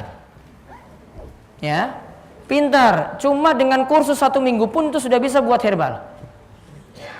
Kursus 1 minggu saja. Padahal orang itu mau buat pil-pil seperti itu, ya, kapsul-kapsul seperti itu kuliah farmasi saja 4 tahun. Apoteker saja 1 atau 2 tahun. Ya, maka saya sarankan di sini obatnya benar. Madunya benar, habatus saudanya benar, namun cara buatnya itu coba dicek lagi ulang. Apakah ada memperhatikan sterilnya itu ketika dibuat, tangannya gimana, buatnya itu di mana, pabriknya seperti apa? Ya, kalau kami kuliah jadi paham seperti itu. Sehingga kalau kami sendiri kalau mau milih, mendingan yang murni aja. Langsung. Maka buktikan secara eksperimen. Eksperimennya gimana? Lihat cara pembuatannya seperti apa. Bukan hanya klaim-klaim dari orang yang buat tadi. Karena lihat obat-obat yang tersebar di pasaran itu pembuatannya itu berat, rumit. Izin-izinnya juga ada. Harusnya juga sama seperti itu. Ya, eksperimen harus terbukti seperti itu. Yang kedua, bergantung kepada Allah. Yang ketiga, harus yakin yang sembuhkan itu berkat takdir Allah. Jadi ketentuannya dari takdir Allah, bukan karena minum obat tadi. Tadi 2. Waalaikumsalam warahmatullahi wabarakatuh. Kalau misalnya kita pergi ke warung nasi, terus kita melihat ada raja. Kita pergi ke warung, di situ ada raja. Kita lihat, terus bagaimana hukumnya bila kita terus-terusan membeli di sana? Bagaimana betul kalau saya nggak mau beli lagi di warung yang ada raja sebenarnya itu. Saya nggak betah lagi. Aduh, ada raja. Ini cuma makan terakhir kali, besok nggak mau makan lagi. Nggak betah di situ. Ya, hukumnya gimana? Nggak boleh. Nggak dapat keberkahan. Walaupun dari sisi makanan ya mungkin jadi makanan yang halal, namun kita dukung dia untuk itu. Kecuali kita ingatkan dia, Pak, ini sebenarnya nggak boleh seperti ini, Pak. Ya. Repot seperti itu, cari warung lain. Warung di sini juga banyak sekali. Jimat yang berupa Quran kecil. Itu pemusnahan Pemusnahannya gimana? Pemusnahannya bagaimana? Kok bisa berupa Quran kecil? Iya, ada seseorang tidak cuma seperti itu. Sikat-sikat ke saya. Baik. Insya Allah nanti next time kita bahas, bulan depan baru bahas itu. Ada pembahasan ruqyah dan tamimah dari ayat Al-Quran. Ini jimatnya bisa digantung. Kalau itu fungsinya sebagai jimat, baiknya dibakar saja. Ayat Al-Quran boleh dibakar. Iya, Al-Qurannya dibakar aja. Iya, karena bentuknya jimat tadi. Pembahasannya detailnya nanti di pembahasan berikut, insya Allah bab berikut insya Allah akan dibahas.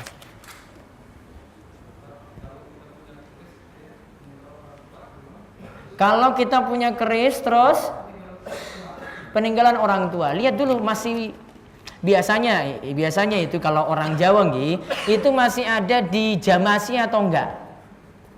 Paham di jamasi dimandikan? Oh enggak lagi. Ya sudah, jenengan simpan aja di tempat tertentu lah, sudah, nggak usah dipajang-pajang lagi. Nggak masalah. Kalau bisa dipatahkan lebih bagus lagi.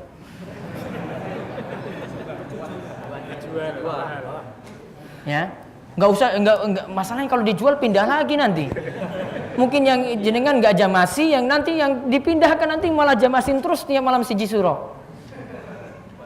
Paham kan jamasin, paham kan? Iya. Apakah hal berikut masuk kategori syirik? Wahan cinta dunia. Tidak, cinta dunia tidak masuk syirik, namun bisa bermasalah ketika cinta dunia itu mengalahkan cinta pada harta, cinta kepada keluarga, cinta kepada bisnis, cinta kepada rumah, itu mengalahkan ketaatan kepada Allah dan Rasulnya, baru dihukumi itu berdosa. Nanti kita akan bahas dalam kitab Tauhid ini ketika membahas cinta yang dinilai syirik. Mengganti nama anak saat sakitnya karena sakitnya tidak kunjung sembuh, apakah ini termasuk dalam kategori syirik? Tergantung keyakinan. Ya, kalau keyakinannya gara-gara nama itu yang datangkan sial, nanti kita akan bahas tentang masalah sial di sini, yaitu disilakan dengan tatayur. Ini gara-gara nama datangkan sial padahal tidak terbukti dari nama ini, maka nanti bisa masuk syirik. Maka dilihat nanti ini perinciannya panjang, maka hati-hati, tidak perlu seperti itu. Kalau namanya sudah benar dari sisi makna tidak masalah. Ini sebenarnya keyakinan-keyakinan orang dulu yang ini tidak punya dasar atau tidak berdasar. Ustaz, jika kita telah mematuhi atasan saya sehingga dapat melalaikan sholat fardu dan dengan alasan takut diberikan hukuman atau dipecat, apakah itu termasuk perbuatan syirik? Ini tidak masuk, ini masuk maksiat. Berarti taat atasan sampai lalai dari sholat, itu nanti masuk dalam maksiat. Ini tadi yang kita bahas itu sampai menghalalkan yang Allah itu haramkan. Itu ngikut dan tahu itu salah. Ngikutnya sih dalam rangka patuh. Patuh pada atasan tadi, bukan dalam masalah semacam ini. Ya, ini cuma dalam keadaan takut, bukan takut ibadah di sini, bukan. Ya, namun takut kena hukuman, maka dia hukumi maksiat nantinya. Apa saja Ustaz amalan-amalan yang paling ampuh untuk mensucikan hati sehingga terhindar dari perbuatan riya, perasaan riya? Riya nanti ada di pembahasannya di sini sendiri. Intinya kaji dengan dalam kitab tauhid. Kitab tauhid itu diikuti rutin. Ini diikuti rutin, ini pembahasannya panjang sekali, namun detail ini pembahasannya disebutkan oleh beliau. Maka sayang sekali kalau lewat dari pembahasan semacam ini. Kalau ada di Jakarta kajian seperti ini, ikuti sampai selesai. Saya di Gunung Kidul ini sudah sampai bab 31. Ya, bab 31 beberapa pertemuan saya itu rampungkan. Bahkan 2 hari saya buat daurah atau kajian langsung. Nginap kemudian sampai selesai. Ya, target 10 bab. Mungkin sekitar 3 bulan lagi, karena 1 bulan sekali ini pertemuannya, 3 bulan lagi itu selesai. Karena satu pertemuan saya bisa selesaikan 10 bab. Bagaimana menghancurkan jimat? Kalau itu sesuatu yang bisa dibakar, dibakar. Ya, sesuatu yang bisa dibakar, dibakar. Kalau ada ayat Al-Qur'annya mendingan dibakar saja. Kalau itu berupa ayat tulisan Arab. Kalau itu berupa keris tadi, dialihfungsikan atau tidak disimpan. Kalau bisa dipatahkan, dipatahkan. Ada lagi berupa tadi raja kertas, ada yang berupa benda-benda, kalau bisa dihancurkan, dihancurkan. Biar ini tujuannya tidak dimanfaatkan lagi oleh orang lain. Kalau pahami itu untuk tujuan jimat. Apakah ana salah dalam mengikuti jadwal akad nikah, mengikuti perhitungan tanggal Jawa, padahal ana dan pasangan ana sebenarnya tidak ingin mengikutinya. Kalau tahu itu karena perhitungan tanggal, itu sebenarnya punya tujuan untuk apa? Milih hari-hari baik.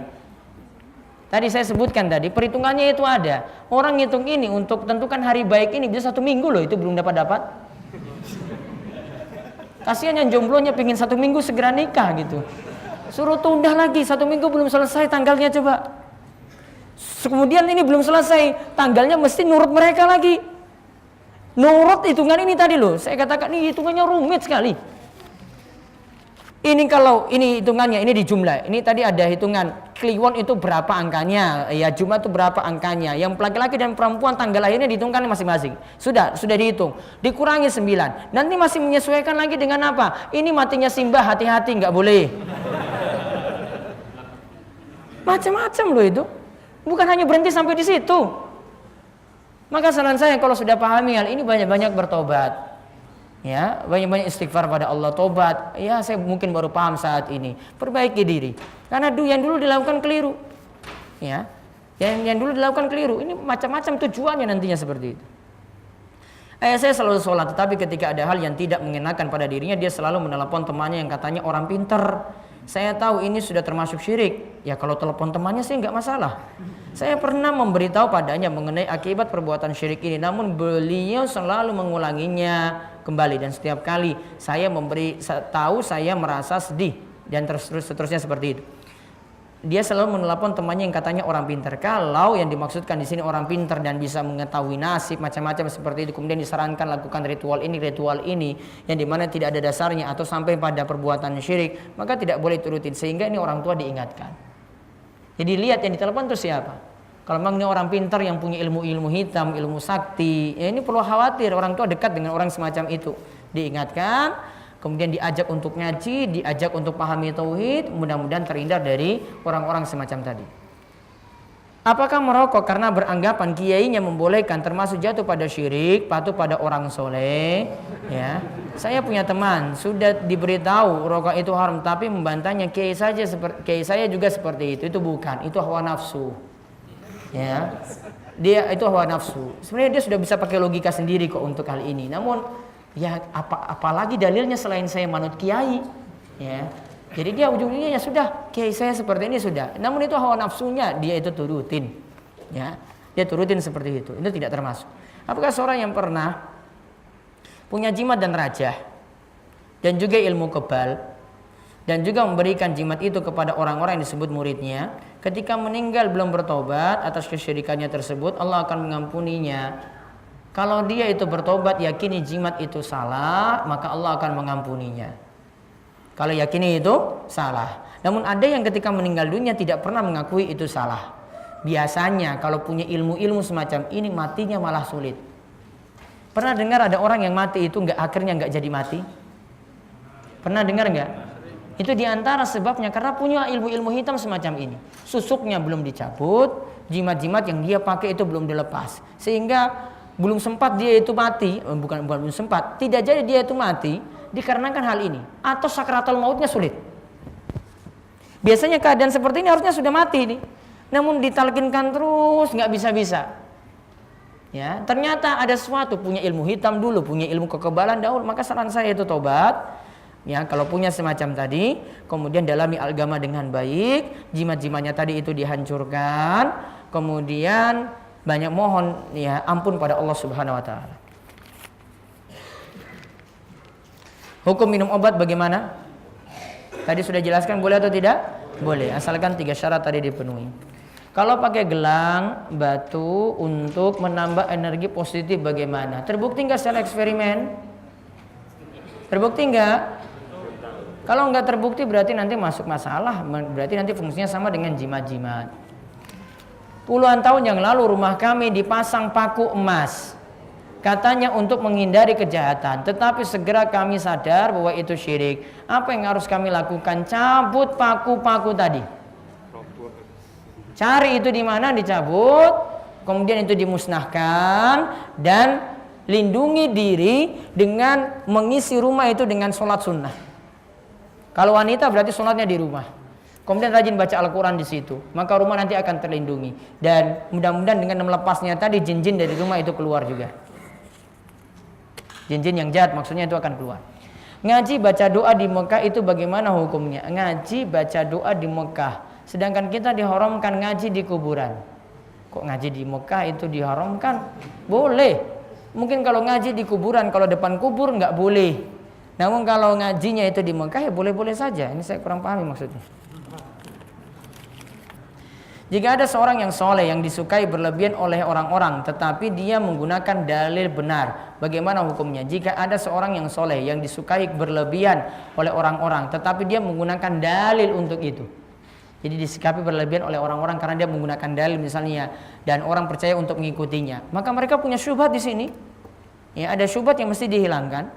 Ya, rata-rata mengikutinya karena ada dalilnya tadi, maka yang mengikutinya ini nggak salah.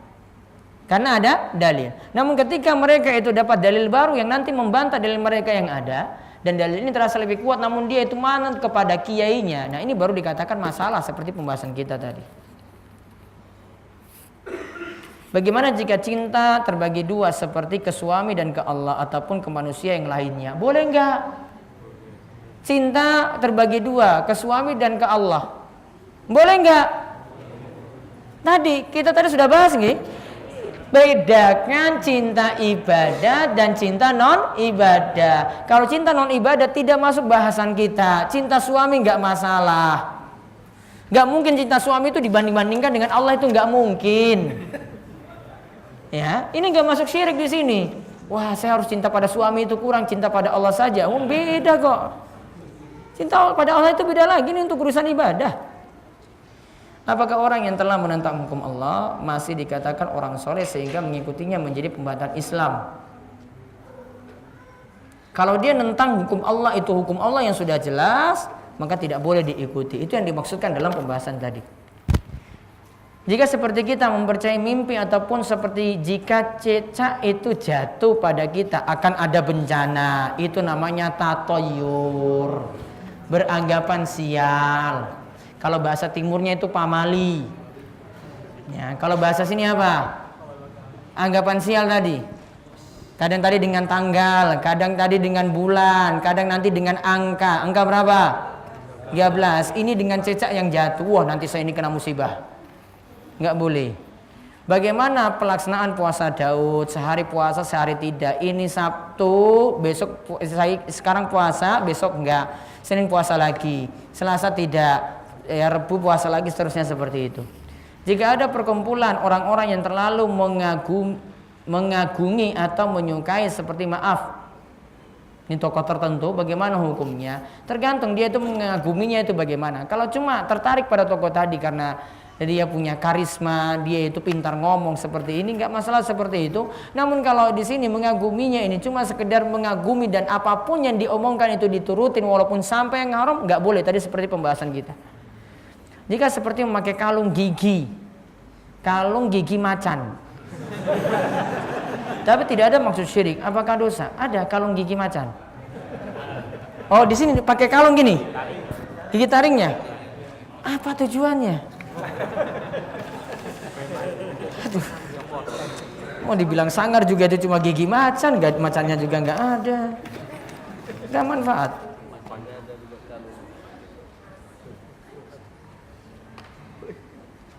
Waduh, ini panjang sekali bacanya.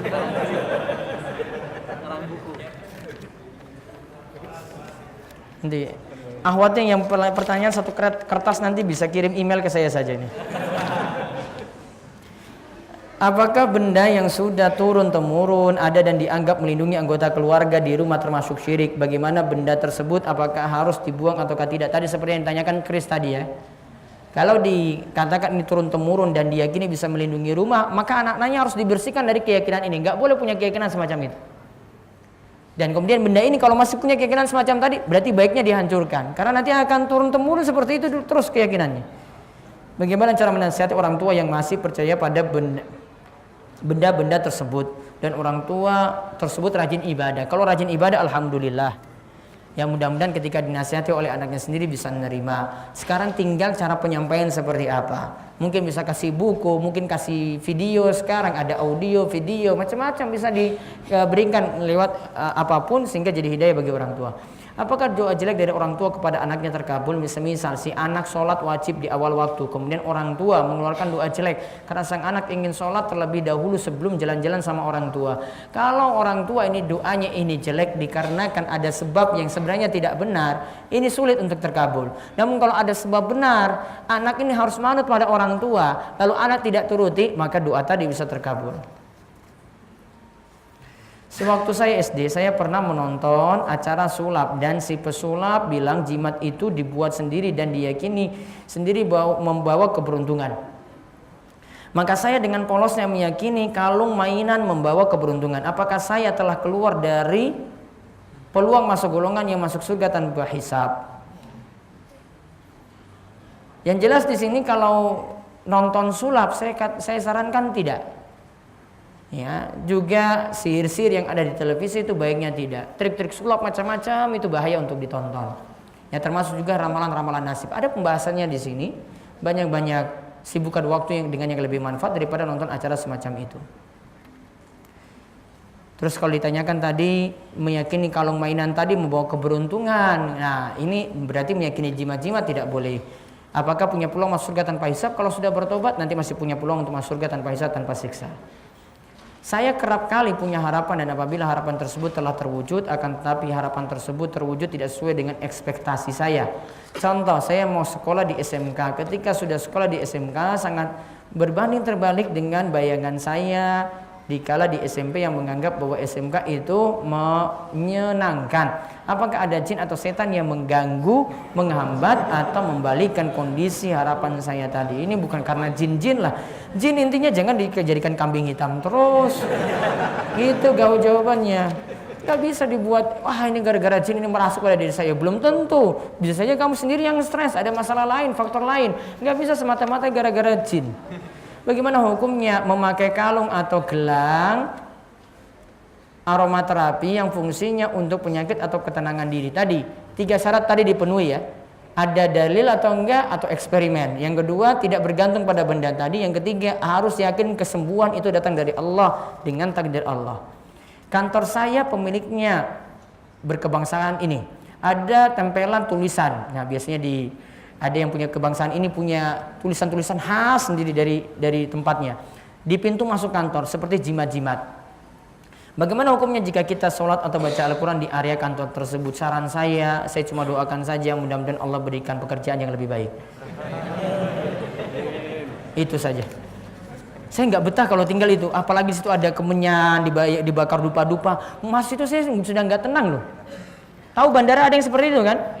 Tinggal di situ aja, aduh mau makan di warungnya, aduh ada kemenyan lagi, aduh sudah nggak betah loh itu.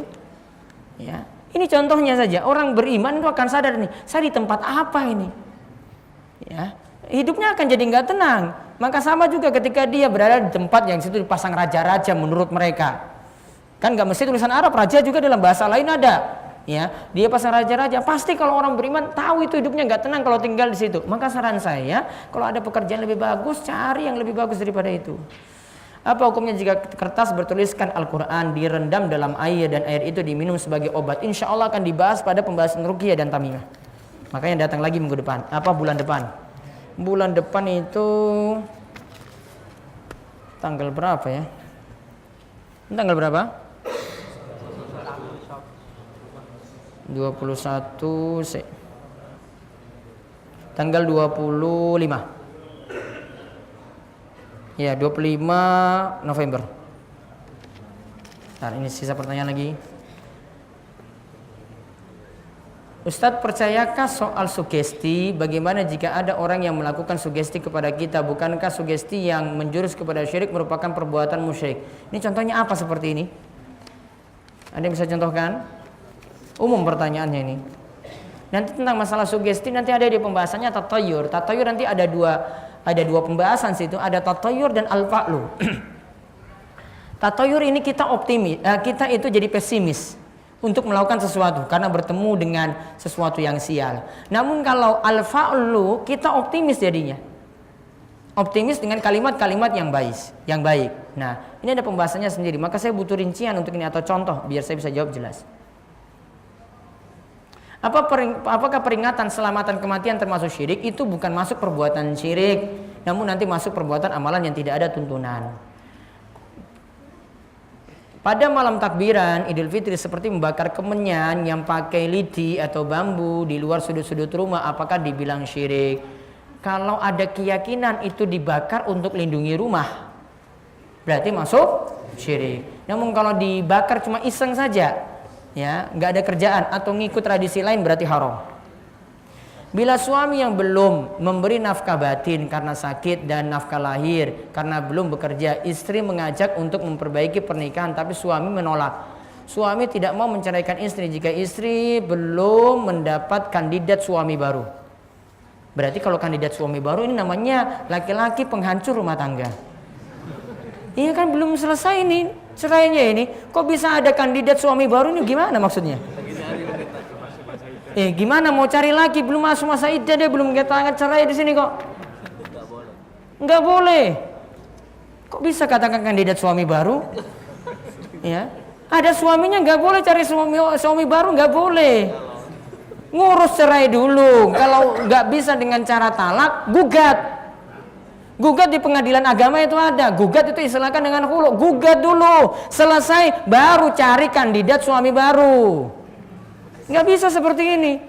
Suaminya masih ada. Kalau suami nggak bisa beri nafkah lahir maupun batin, bersabar dengan suami. Ya, banyak doakan suami dalam masalah ini. Nggak boleh gara-gara ini saja mau minta cerai, nggak boleh jadi alasan seperti ini. Apakah istri sudah bisa menikah lagi bila kondisi seperti ini? Belum bisa. Sampai apa? Ngurus cerai dulu. Kemudian apa? Nunggu sampai masa iddahnya selesai. Baru setelah itu boleh nikah. Secara aturan hukum kenegaraan kita pun nggak boleh. Kalau di sini katakan suami tidak diketahui keberadaannya, sudah 1 minggu HP tidak bisa dihubungi. Kalau tidak ada kata-kata cerai belum, sampai suaminya diketemukan dulu di mana, nanti ada prosesnya di pengadilan agama, ini baru bisa diselesaikan. Suami nggak ditemukan, itu ada proses hulu tadi yang saya sebutkan. Suami nggak datang, itu malah lebih cepat proses cerainya. Ya, suami nggak hadir untuk kegugatan istri tadi, itu malah cerainya lebih cepat. Terakhir. Kalau kita mengikuti pengobatan dan membaca zikir atau surat-surat Quran lain dalam air yang akan kita minum, apakah boleh? Sebagian ulama nyatakan ini sebagai bentuk ruqyah. Air tadi itu sebagai media. Katanya ada dari fatwa Syekh Abdul Aziz bin Baz, kata beliau dari salaf itu melakukan seperti ini, cuma dijadikan media saja. Seperti itu dibolehkan. Pembahasannya insya Allah bulan depan, tanggal berapa tadi? 25. Kecil lagi. Aduh. Kesyirikan di negeri ini, bagaimana menyikapi kesyirikan di negeri ini? Besok ngaji tauhid lagi bulan depan insyaallah. Itu saja kita cukupkan ya, ada kurang lebihnya saya mohon maaf dan keterbatasannya waktu. Insyaallah kita ngaji pelan-pelan untuk membahas lebih detail lagi ya. Saya doakan mudah-mudahan bisa ikuti rutin sehingga bisa mengkaji ini secara lebih mendalam. Karena jenengan dapat seperti ini sulit sekali. Ya, mengkaji ini lebih detail lagi. Apa tadi?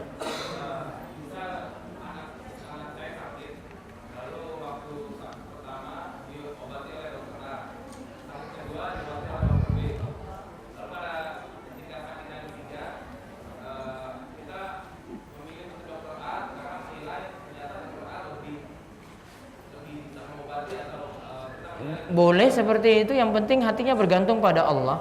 Dan dia cuma hasil eksperimen dia saja sendiri. Saya nganggap dokter A lebih pengalaman, nggak masalah ya, itu nggak masalah seperti itu. Demikian kita cukupkan. Mudah-mudahan bapak ibu-ibu dikuatkan iman, diperbaiki tauhidnya, diluruskan juga dari pemahaman-pemahaman yang keliru dan menyimpan juga kesyirikan. Mudah-mudahan terus dipanjangkan umur dalam ketakwaan dan kebaikan, dan hartanya juga diberkahi oleh Allah Subhanahu wa taala dan dimudahkan dalam berbagai macam urusan. Wallahu a'lam bishawab. Demikian, dan kita tutup dengan doa kafaratul majelis. Subhanakallahumma bihamdika asyhadu alla ilaha illa anta astaghfiruka wa atubu ilaik. Assalamualaikum warahmatullahi wabarakatuh.